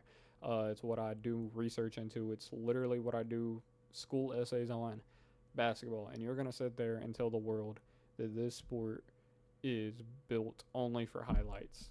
That is a yeah, big fuck you to everybody that has given you money for League Pass, that has helped your league grow as content creators, and just as fans watching. That is a big fuck you to the players, and that is a bullshit statement that was just a complete joke. And since then, bro, I just have yeah, no respect for the guy whatsoever. yeah. Yeah, and I agree there. I just think that when it comes down to promoting the game, obviously we're all fans of the game. I'm in love with basketball. Have been forever. I got big on football and basketball. Came back and I was like, this is the one.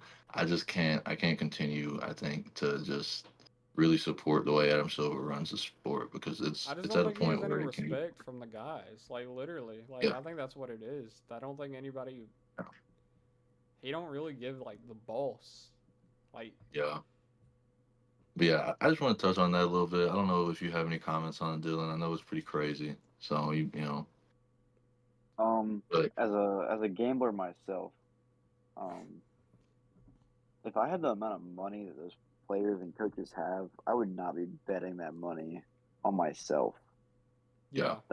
There's just no point. Terry Rozier, I think, bet about $200K when he's making Yeah. over $1 million a year. His There's current no point in contract is betting any money. $26 million. Yeah. Right. There's no point in gambling for $200,000 or You that know, whatever it was. I think the weirdest situation to come out about this whole gambling ring, a referee, an officiator in an Yeah. Italian pro league was found arrested Yep. for similar earnings to Terry Rozier. Very Yeah. similar earnings, and they placed bets on similar dates. That Yeah. is weird and something to look into. That could definitely turn into Yeah. something. And I would definitely keep an eye. I would definitely keep an eye out because Chauncey Billups, his main role in this whole scandal was to recruit people essentially to come to these high stakes poker games.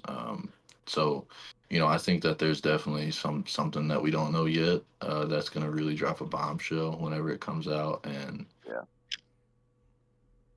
but if that's all we have there, I wanted to make sure we touched on that. It's probably one of the biggest That's all I gotta scandals we've say. had in our Yeah. sports viewing history. Just because it's Kind hard of to we've talk about because like we don't really know what's going on in the Yeah. entire yeah We investigation. can We're kind definitely of just touch on going it by at a later reports. date more in So depth. yeah, yeah it's something that'll Um, actively go and we'll give updates right. and follow hey, we it might be able to and talk about it week by week. Like we might get some new yeah. Yeah, stuff that's what week I'm by week. saying. So it's you never know. So yeah, we'll just, keep an eye out for it and Cash Patel if fucking you sucks don't, at his job though, so I wouldn't say we have any confirmation on that. He's pretty Yeah. fucking dog shit.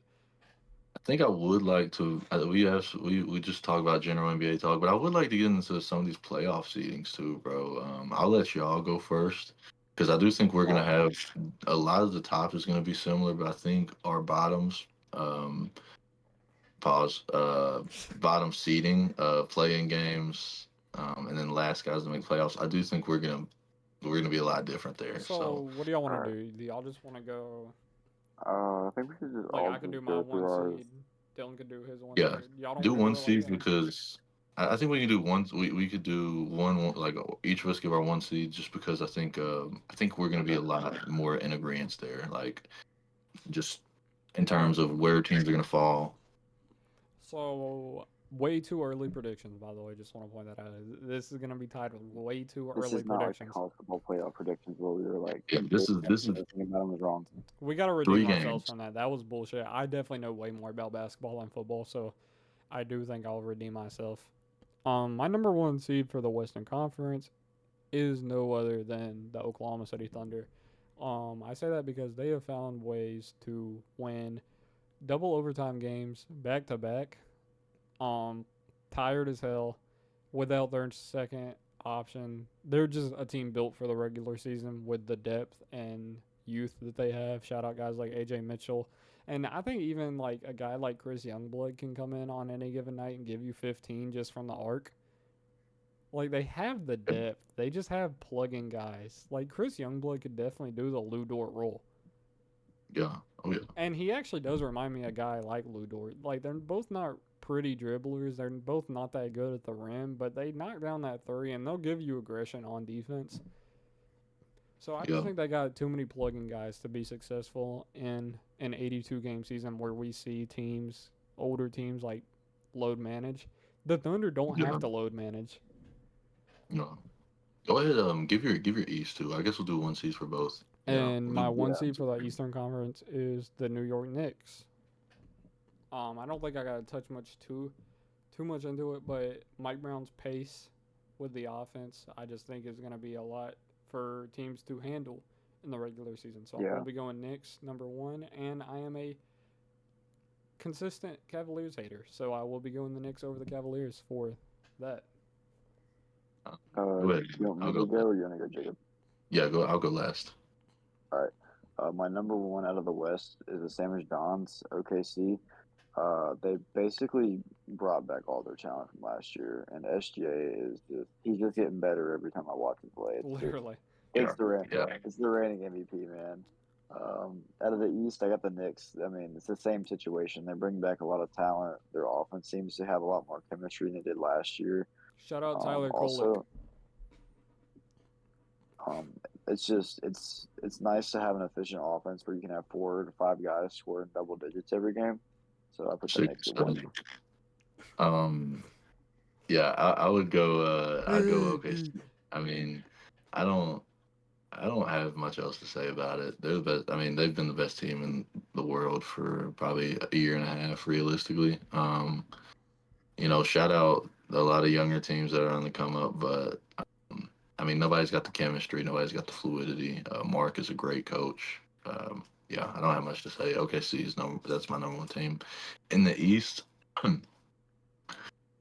I did pick Cleveland. Not from a standpoint, I just think they're a better team. I think the top of the East, all those guys are all playoff teams, regular season teams. So I think it's just a mix up of whoever. But I did go Cleveland with the one Cleveland seed. will probably grab the number 1 seed. They're just built better for the regular season. Yeah, that was my main thing. But those are my ones. All right, Okay. now do y'all just want to go one by one? Like, how do y'all want to do it now? We We could can you do, could do you could do your two from both conferences. We could do it like that if you want, yeah, or what do you keep think? doing the way we're doing it one. Just go Okay, like but 2 on both sides. my number 2 is the Denver Nuggets. Out west. We're seeing guys like Aaron Gordon just pop off for 50. Their depth is just ridiculous, and I don't see them.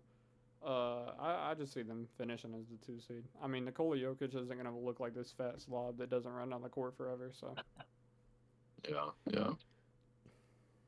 and my I number agree. 2 seed for the East is Cleveland. They're just a regular season built team. They're not going to do anything in the playoffs, but they're going to get you 56 wins in the regular season. So shout out to them. That's about all they're Yeah. going to do. All right. Out of the West, my second seed is the Denver Nuggets. Yeah. I mean, it's the same thing. There's just a lot of talent there. Jokic is Jokic. Aaron Gordon seems to just have gotten better out of nowhere after I mean, couple 50 points, going. I think it was 10 for 11 from three. Yeah. But and then out Yeah. of the East, I got the Cavs at 2. Another thing, it's just there's just so much talent there, and they got to that point last year where they just slipped up against the Pacers because Tyrese Halliburton. But that's why I got the Cavs at 2 for the East. Jacob. Denver too. Same thing as the rest of these guys. Amazing team, amazing players, amazing depth. Yeah, I think they're just going to continue to get better. In the East, we're at number 2. Yeah, this is where I had New York, obviously. Yeah. Basically, what these two guys said, uh, going back what John said with Mike Brown, I'm a big Mike Brown believer. I was a Mike Brown believer in Sacramento. I think that they didn't really do a good job of capitalizing on his lineups.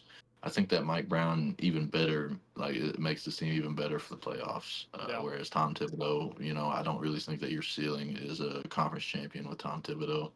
I think that Mike Brown could get you there. He's been on those teams that have seen winning. So, yeah, I would just go to New York at 2. Yeah. For my 3rd seed out west, I have the San Antonio Spurs.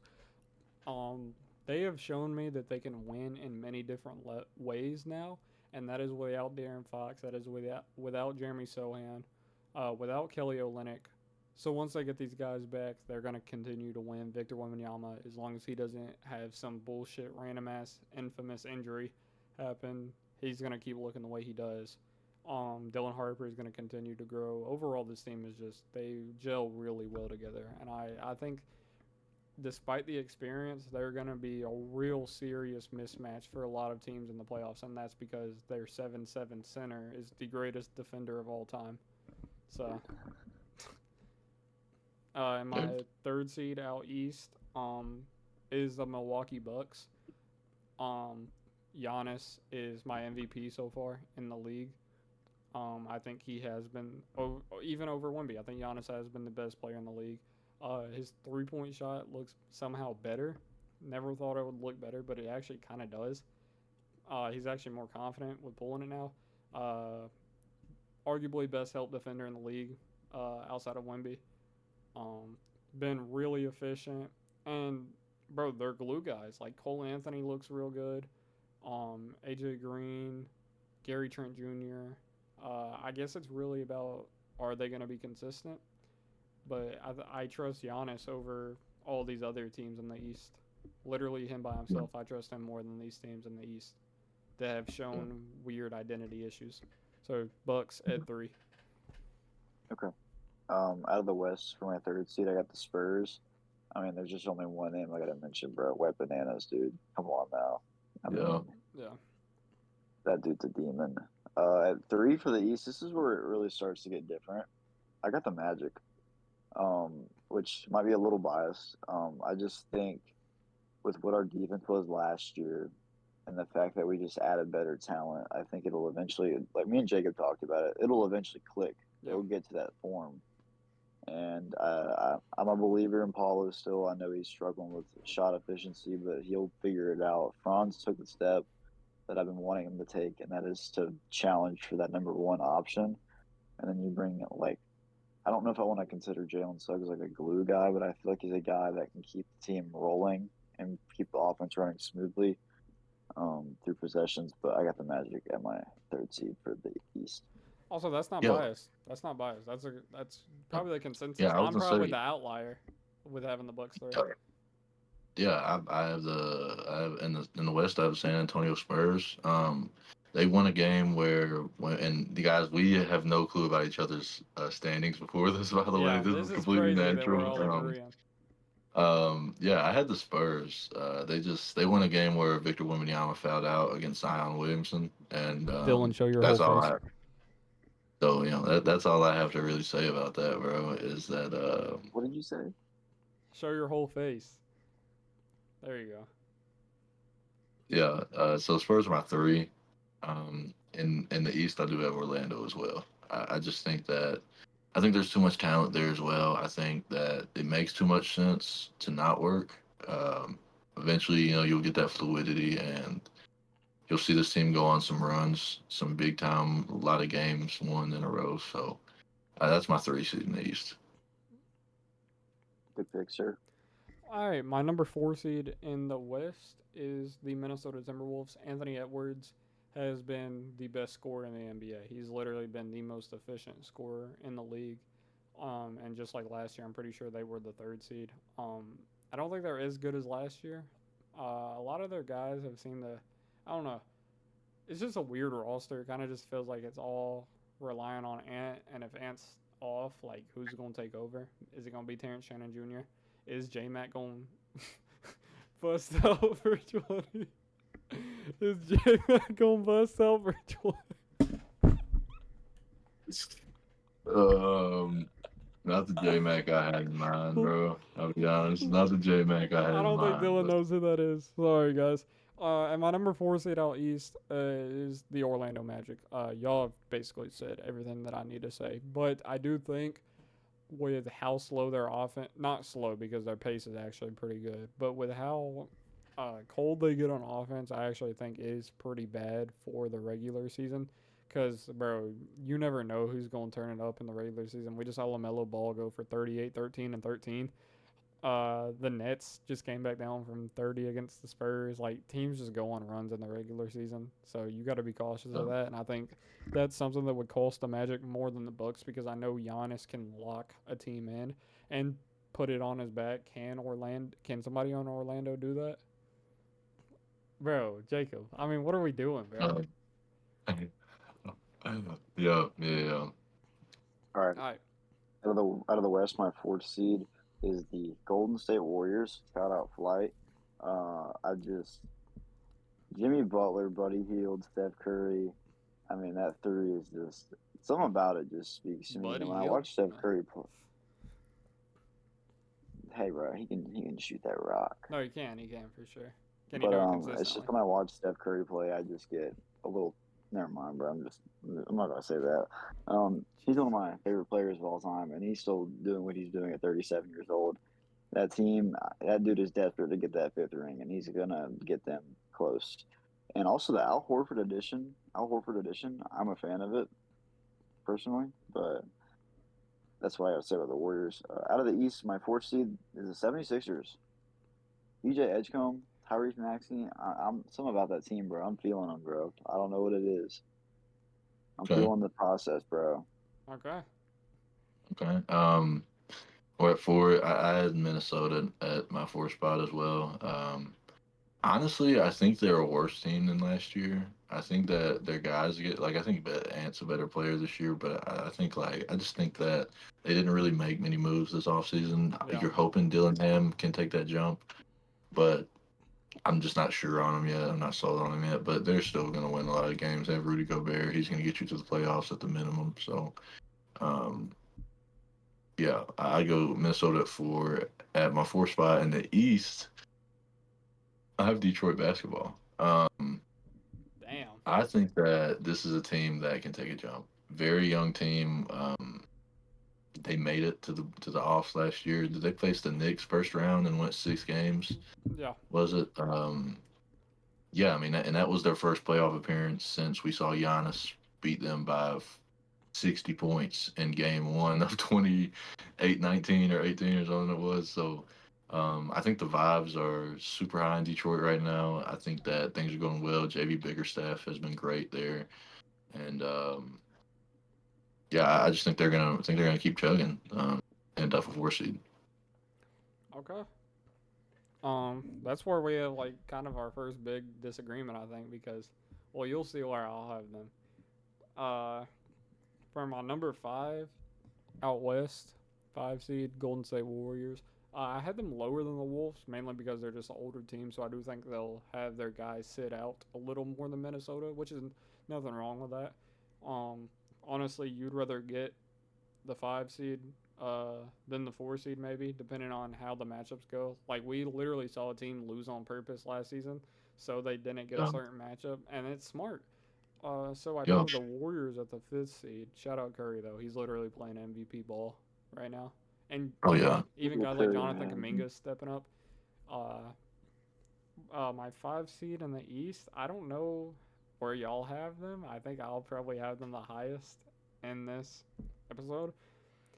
I have the Miami Heat is my 5 seed in the East. Eric Spoelstra is the best coach in basketball, I think. Um, and this roster, their defense is out of this world. I think it has to be a top defensive group in the NBA. There's no way it's not. Just going off paper. And then when you get a guy like Tyler Hero back, their offense is going to be at least middle of the pack. And I just think Spoelstra is going to get them right for, and like I said, in a weaker East. Okay. Out of the West, my 5th seed is the Los Angeles Lakers. I'm. It's mainly the offense that I'm into that offense of Luca, and then when they get LeBron back, Austin Reeves looks to be scoring at all levels. I mean, even though they play the Kings, we'll see. But that team has got a lot of talent that I think has got the opportunity to show that they can score. And then LeBron coming back, that's just going to be a different animal. And then the East, I got the Bucks at my 5th seed. John's already talked about the Bucks a lot. There's not much I got to mention. Giannis Antetokounmpo. That's Yeah. for sure. Yeah. All right, Jacob. Um, Out west, 4 at 5. I have Houston here, so I do think this is where I'll start to deviate from you guys a little bit. I have Houston at my 5 spot. I think that they will struggle with no Fred VanVleet for a little bit, at least not really knowing who your one is really going to be. I do think that in Fred VanVleet's departure, it is an ACL, which is unfortunate. It's going to take him out for a little bit, but I think Amen can step in and fill that role perfectly as a point guard. He's not a guy that really can shoot the ball efficiently or maybe really at all at this point, but I mean, what he offers you on defense, being able to put that against the number one, he's a facilitator. He can finish around the rim. And obviously, I'm on my hate watch this season, but they have KD. I mean, they have KD. They have Alfred Şengün, and that's going to win you games. So I think Houston's going to finish around that 5 spot. And the East, like I said, this is where we start to deviate. I think I have the Atlanta Hawks at the Okay. 5 spot in my East. This is a team that we're expecting to take a jump. We don't have much reasoning to say they will take a jump other than them just getting a much better team. We don't know what the fluidity looks like yet, but they've upgraded this team probably on every level. If I'm being honest, Quinn Snyder's still in there, head coach. I just think he finds a way to win games. He did it with the Jazz. I think he can do it in Atlanta once they figure it out. Yeah. Hey, we didn't deviate too much because my sixth seed in the West is the Houston Rockets. I do believe the point guard problems are going to be a factor into why they're such a low seed. And Yeah, how many games are you getting? I did factor in injuries. How many games are you getting with Kevin Durant in the regular season? Probably going to be around like 63, 57. yeah, So I yeah. I factored agree. that in. Um, but all I'll say is they don't want that 3-6 matchup if it is Spurs and Rockets. They don't want that. Oh, real. That is a bad. You won't. That's a bad matchup for Sengun. I love Sengun, playing great ball, but he does Yeah, struggle against physical centers. And Wemby's physicality this season has taken a huge step. So that would be a bad matchup for them. My six seed out in the East. This is why I said we don't differentiate that much because I have the Hawks at 6. I just had them lower. They might be my Eastern Conference favorite come playoff time, but okay. Interesting. um, Trey Young in the regular season, like he just struggles for some reason. Like his efficiency so far has been awful. It's literally like that every single year. And then I also factored in Porzingis injuries. Like he's already missed a game. So has Ricochet. So they're a team that's going to come down. Can they be healthy enough to win games? But their core is really good. And shout out guys like Keaton Mitchell. Keaton Mitchell's fire, Good dude. shout out, bro. He's a good Good shout player. out, bro. Yeah, good shout out. All right. All right, out of the West, my sixth seed is the Timberwolves. The boys have already talked about it. Anthony Edwards, man. And that's all I got to really say about them. And then the sixth out of the East, I got the Charlotte Hornets. There's just something about the Hornets, man. I'm feeling something about them, bro. Like I don't know what it is, bro. I'm just, Hey, bro, So you I don't got like no it. I mean, reasoning? I'm Like, come on, give some reasoning, bro. Be confident in your take. I was watching LaMelo Ball play, and that dude dropped a triple double, and I saw they were scoring at a high level on offense. I'm like, man, this team can score the basketball. And LaMelo, if he can stay healthy, he can keep that team together and he can keep that team running because he's a playmaker and a scorer. So he can find his guys, he can score. If he can just stay healthy, I think they can make a serious run.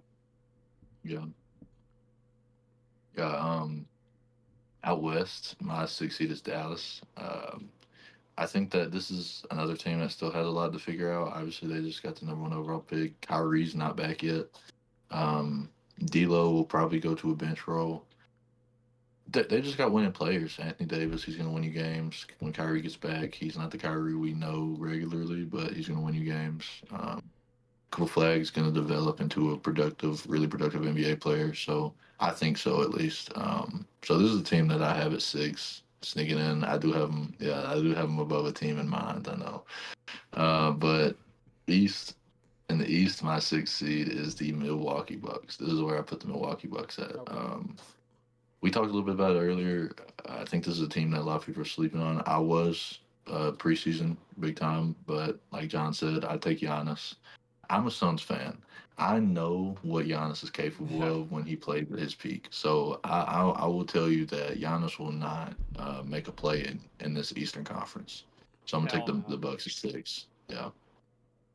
And then with the play-in, let's just name all 4 teams that we got in the You'll play-in. do that 7 to 10. Just name who our matchups will Yeah, be Okay.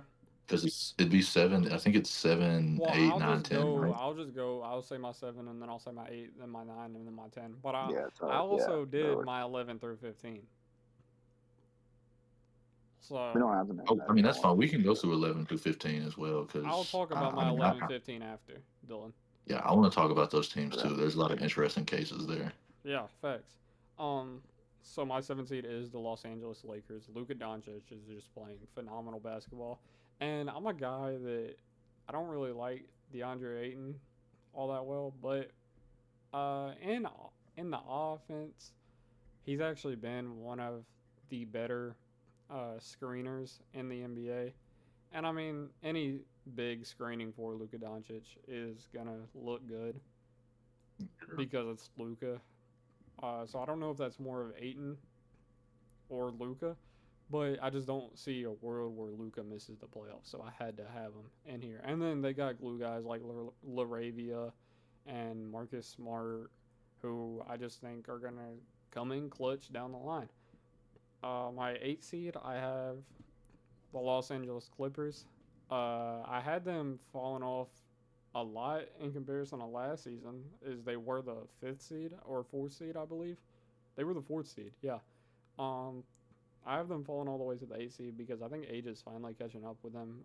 They look really streaky.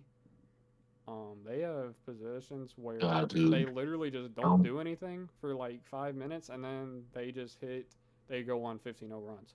So Clippers are my eight bro. seed. My 9 seed is the Dallas Mavericks. Just like age is looking like it's hitting some of their role players like a fucking train.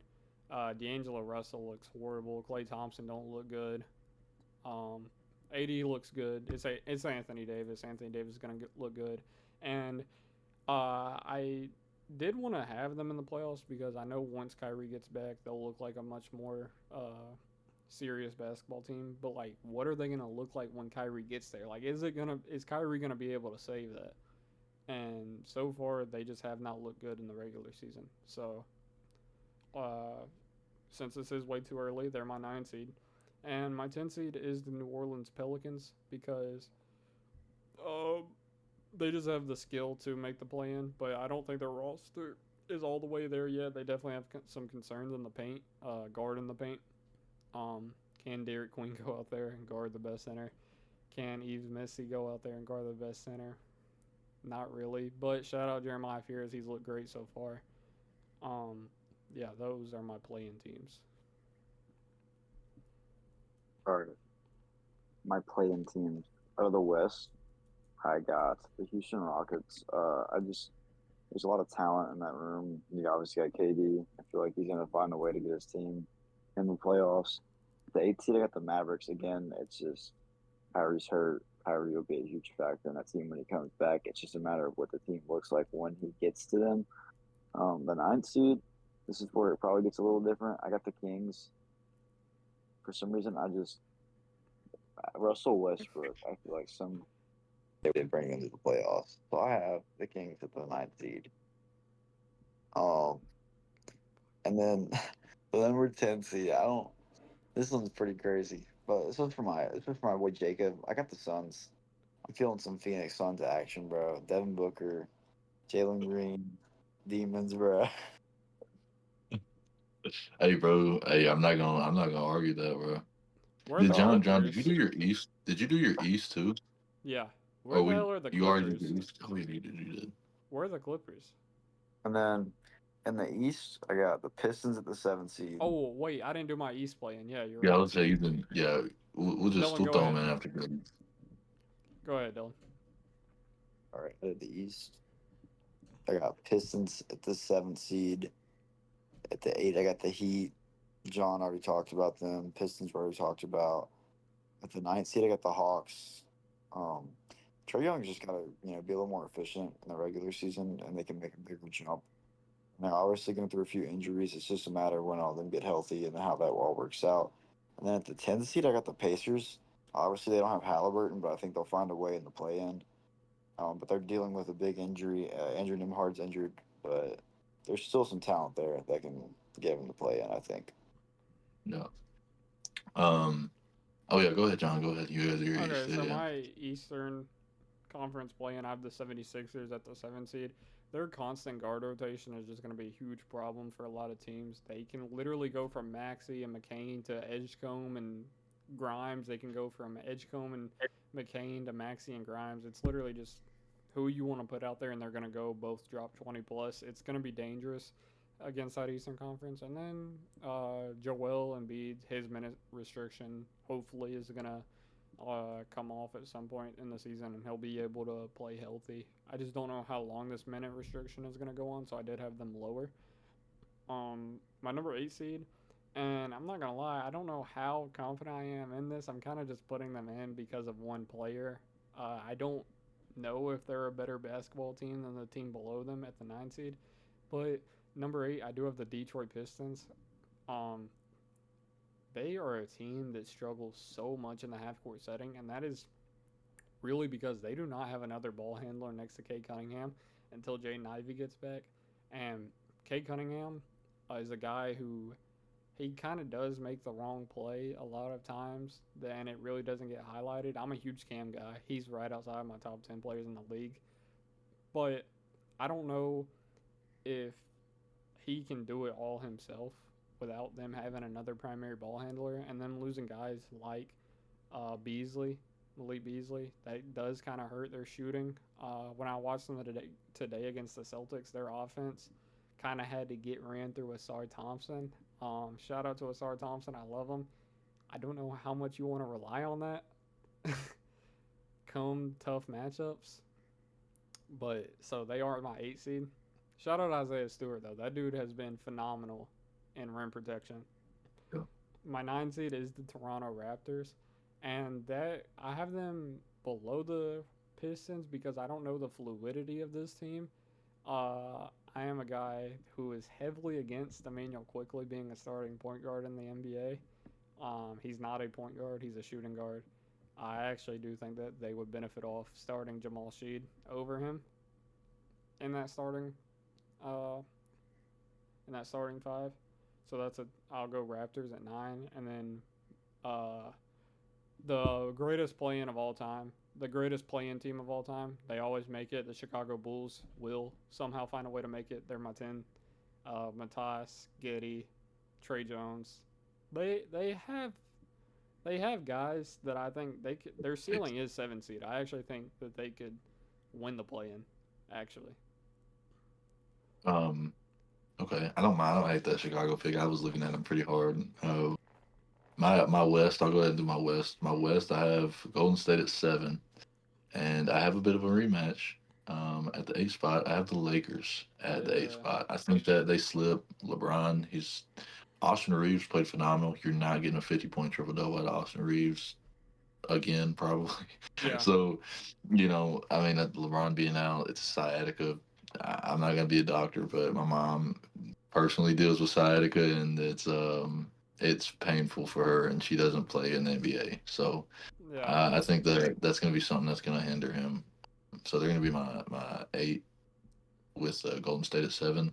My main thing with Golden State, I just don't really know if anyone's going to take that jump aside from Steph and Jimmy. And you know that those guys are probably going to miss games. I don't know if yeah, it's going to be long, 20, 30 games, but they'll miss some games. It'll cost them. And then obviously they're going to lose with them as well. So um, my 7 8 is definitely Golden State, LA. And then 9 10 in the West is the Clippers, and I have NOLA. I have Memphis just outside of the playoffs. I have the Clippers at 9, and I have NOLA at 10.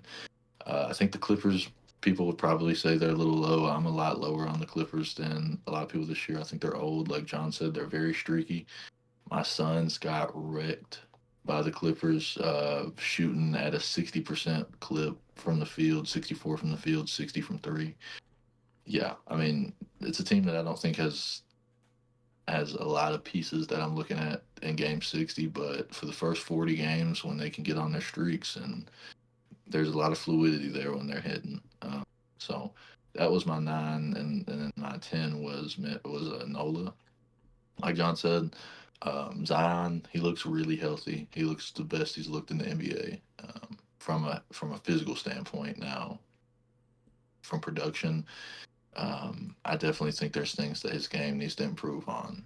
We've seen it in all first 3 games, but I still think that he's phenomenal, and I think they'll find a way into the play-in. So in the East, I got Miami at my 7, and I got Philly at my 8. I think this would just be a great matchup in the play-in, but I also think this is where these teams are going to fall. John talked a lot about Miami. I'm really big on that Miami defense. I always am. It's Eric Spoelstra defense, but the offense is where I kind of get a little worried. Tyler Hero, I'm not anti Tyler Hero guy, but I do think at times he can be inconsistent. And And so the toughest part for him and this offense as a whole will be finding that consistency. You're adding Khalil Ware or Khalil Ware, however you say his name. You're adding Ware to the equation, and he's a really nice body. He's a really nice. He's got really nice size. He's got a really nice skill set um, to pair with Bam. So that yeah, Miami's my 7. Philly is my 8. Similar things to what John said. Don't know how long Joel Embiid's going to be on this restriction, and he'll probably miss games. He's definitely not playing back to backs. So, Yeah. um, yeah, I think they're gonna lose games because of that. But that guard rotation will carry him a long way. At 9, I got Toronto, and at 10, I have the Charlotte Hornets. Toronto at 9, I just think the talent gets them there. I don't think anything happens there too particularly crazy, but I just think the talent gets them there. And Charlotte, I think, just takes a big step. They've had some of the I wouldn't say some of the best young talent in the league for years, but they have had some young guys that every NBA GM looks at and says, "Damn, I want that guy on my team. I want Yeah. Lamelo. I want Brandon Miller. I want guys like that." There was a lot of teams. We'll laugh. There was a lot of teams that called about Mark Williams. He ended up almost on the Lakers and then ended up on the Oh, Suns. that's And true. there's probably 17 other teams that really put in serious offers for Mark Williams. So this team that always has young talent, I think they put it together this year and finally win some games. Shout out to Ryan Kalkbrenner. Shout out John. John put me on. I wasn't seeing the light. Let me put it like that. And then shout out Khan because Khan was great today. 20 points. Great defense. Bro, they have Assisted another ball. rookie that they can throw out there, and I think will do just the job, and that's Sion James from Duke. Ooh, he I played can't well wait for today. him to see the court. Oh, he saw the court He today? played. Yes, he played Bang. very well too. I He was love one him, of the bro. best off the bench. He Fucking was love him. probably the best bench player, to be honest. So So, Dylan, you didn't do your 11 through 15, right? No, I did not. Okay, so we'll go through them quickly then. Um, my 11 in the West is the Memphis Grizzlies. John Morant is gonna win you basketball games. There's no doubt to that. And Cedric Coward, once his role increases, I mean that was my dark horse rookie of the year pick, and so far through the first 3 games, he is the rookie of the year in my opinion because that efficiency as a rookie is just absurd. So Grizzlies, I have 11, and Jaren Jackson Jr. of course, but like, I mean, 12 yeah. seed, I have the Portland Trailblazers. Oh man. Yeah, we have Yeah. seen. I went back to it, Jacob. We have Yeah. seen them give the Trailblazers a run for their money. They've beaten the Warriors, but their defense, like, they lock in, they do their job. And Avdi, Denny, yeah, fuck that. Didn't have Dia, bro. Didn't have Yeah, Dia. Denny Avdia, he has Yeah. been great offensively. Seems to be the motor of that offense, which is perfectly fine. I do want to see Shaden Sharp take that jump. I hope he's not falling into the Jalen Green category. Sorry, Jacob. Don't do me like that, bro. My 13 seed, I do have the Suns. That second unit is abysmal. Jalen Green will definitely do a lot to help it, but that second unit is some hot butt. That shit is trash as hell. Hopefully Devin Booker will just realize that he's Devin Booker and he'll just shoot the fucking ball every single possession and just take over games. I need that killer from Devin Booker back. Right now, he looks like Devin Yeah. Booker. He looks like what Devin Booker looks like. With He Kevin looks like a Durant, sissy. he looks like he's taking a backseat, and that's just no Bullshit. bueno. It's no Uh, bueno. My 14 seed, I have the Utah Jazz. Yeah. Yeah, not much to say. Yeah. And then Dylan had them as a fucking playoff team. My 15 seed is the Sacramento Kings. They're dog shit. They are god awful. They will have the worst defense in the NBA this season. There's no doubt in my mind. You're not going to get Zach LaVine 30 balls every night. He's an inconsistent player. They'll blow it up, and they will tank for the rest of the season. They will be the 15th seed because they will trade DeMar DeRozan by game 30. They might even trade Sabonis. Like, I don't know what the roster is going to look like by that deadline. They are going to blow it up. They are fucking trash. Yeah. Sorry, Sacramento Kings fans. You probably agree, to be honest. Well, at least you should. Shout out Keon Ellis, though. And Nick Clifford. Oh. Yeah. So I didn't in order make 11 to 15. I kind of just want to talk about a few teams. I want to highlight a few that I left off. Number one being the Memphis Grizzlies. Um, it's nothing against anyone on that team. I feel like they're aggressive. I actually think Ja takes a step this year and really solidifies himself. I think that he makes that effort to add to his game. But I think the thing that slows down Memphis is the injuries. Jaren Jackson is always, or no, I left Memphis. I put Memphis in there. I left out, or no, I did leave out Memphis. I put Yeah, you Nola did. in. So yeah, I think yeah, I just think the injuries hurt. Jaren Jackson's always hurt. Desmond Bain is gone, and someone has to fill that role. And Cedric Coward looks really good right now, but over the course of 82 games, I think it's something that is going to be the test of time. You know, how will it look when teams are game planning? And by game 40, to factor in Cedric Coward 16 a game.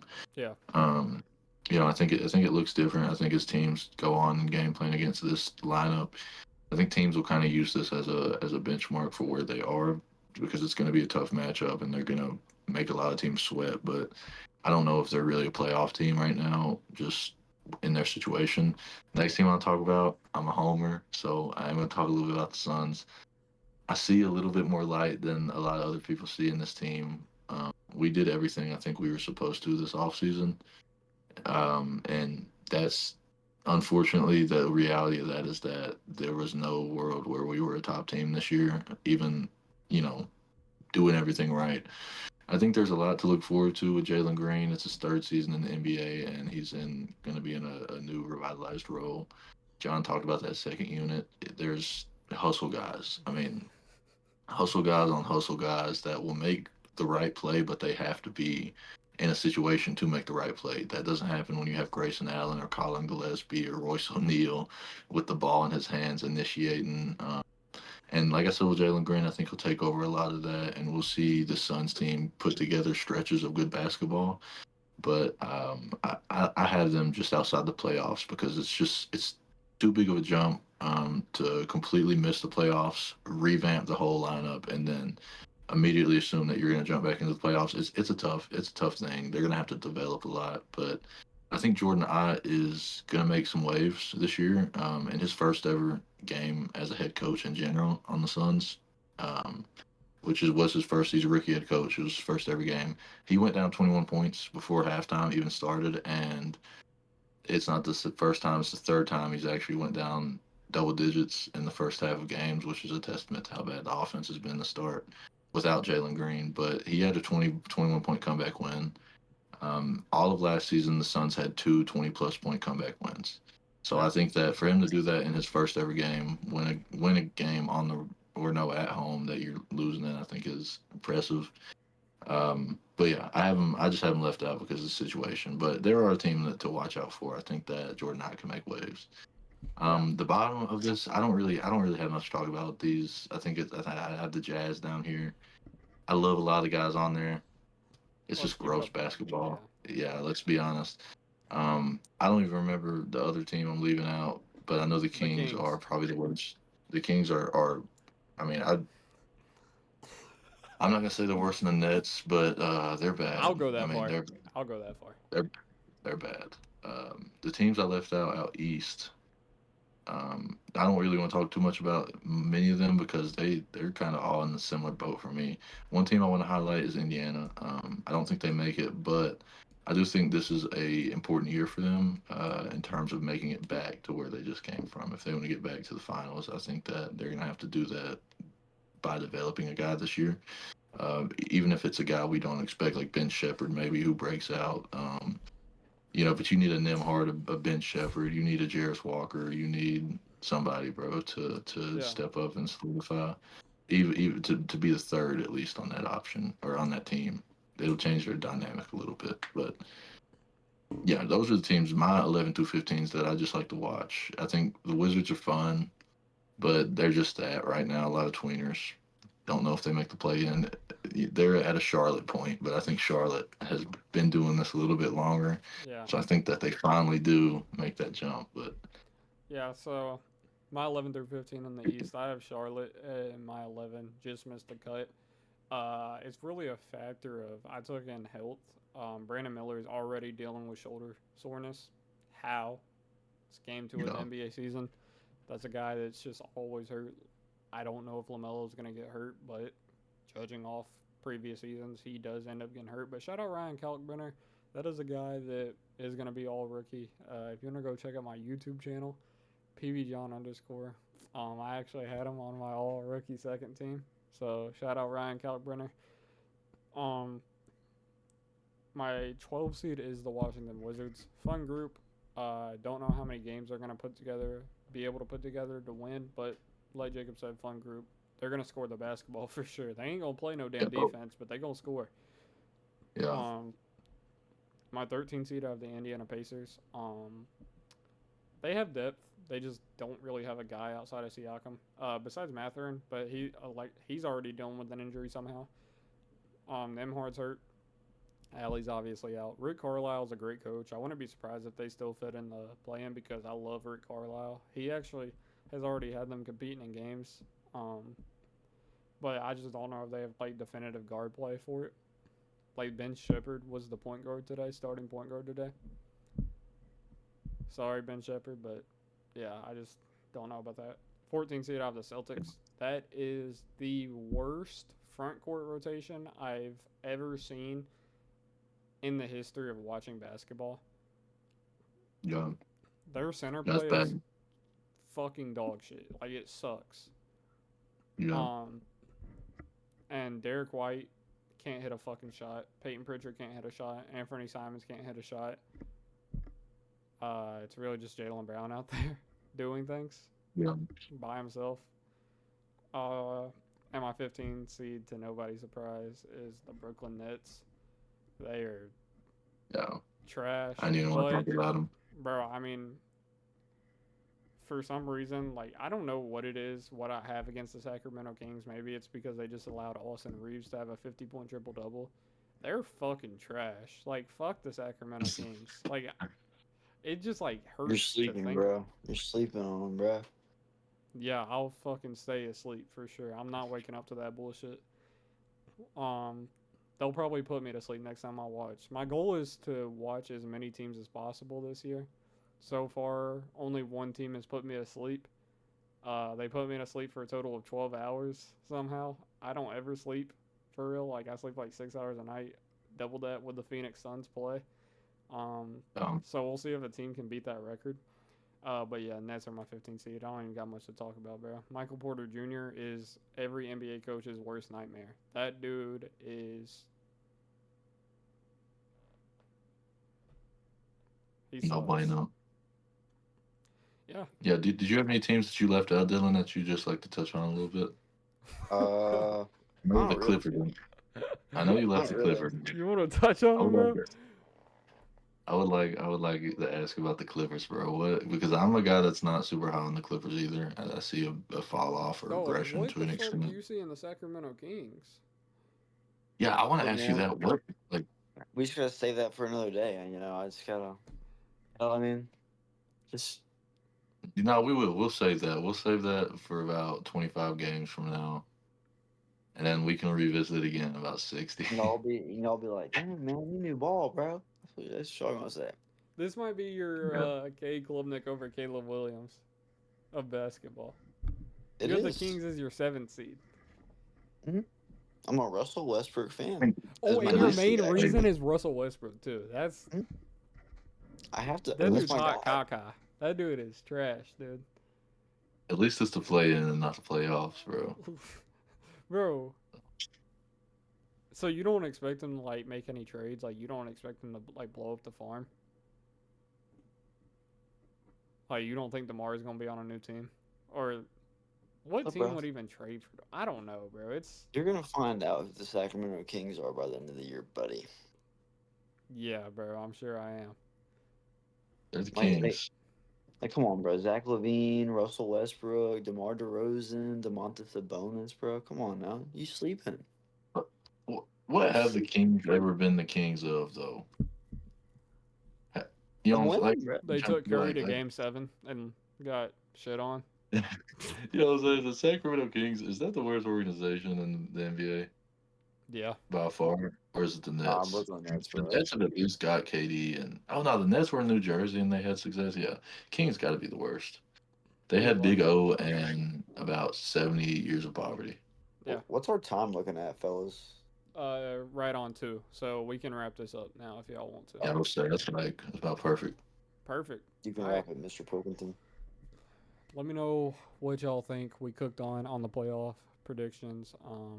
In the comments below, let me know what you agreed on. Let me know what you disagreed on. And remember, we will be uploading an episode every single Monday. We might, on weeks that we feel productive, we might even push out two. So let me know what y'all think, and we will see y'all in the next one.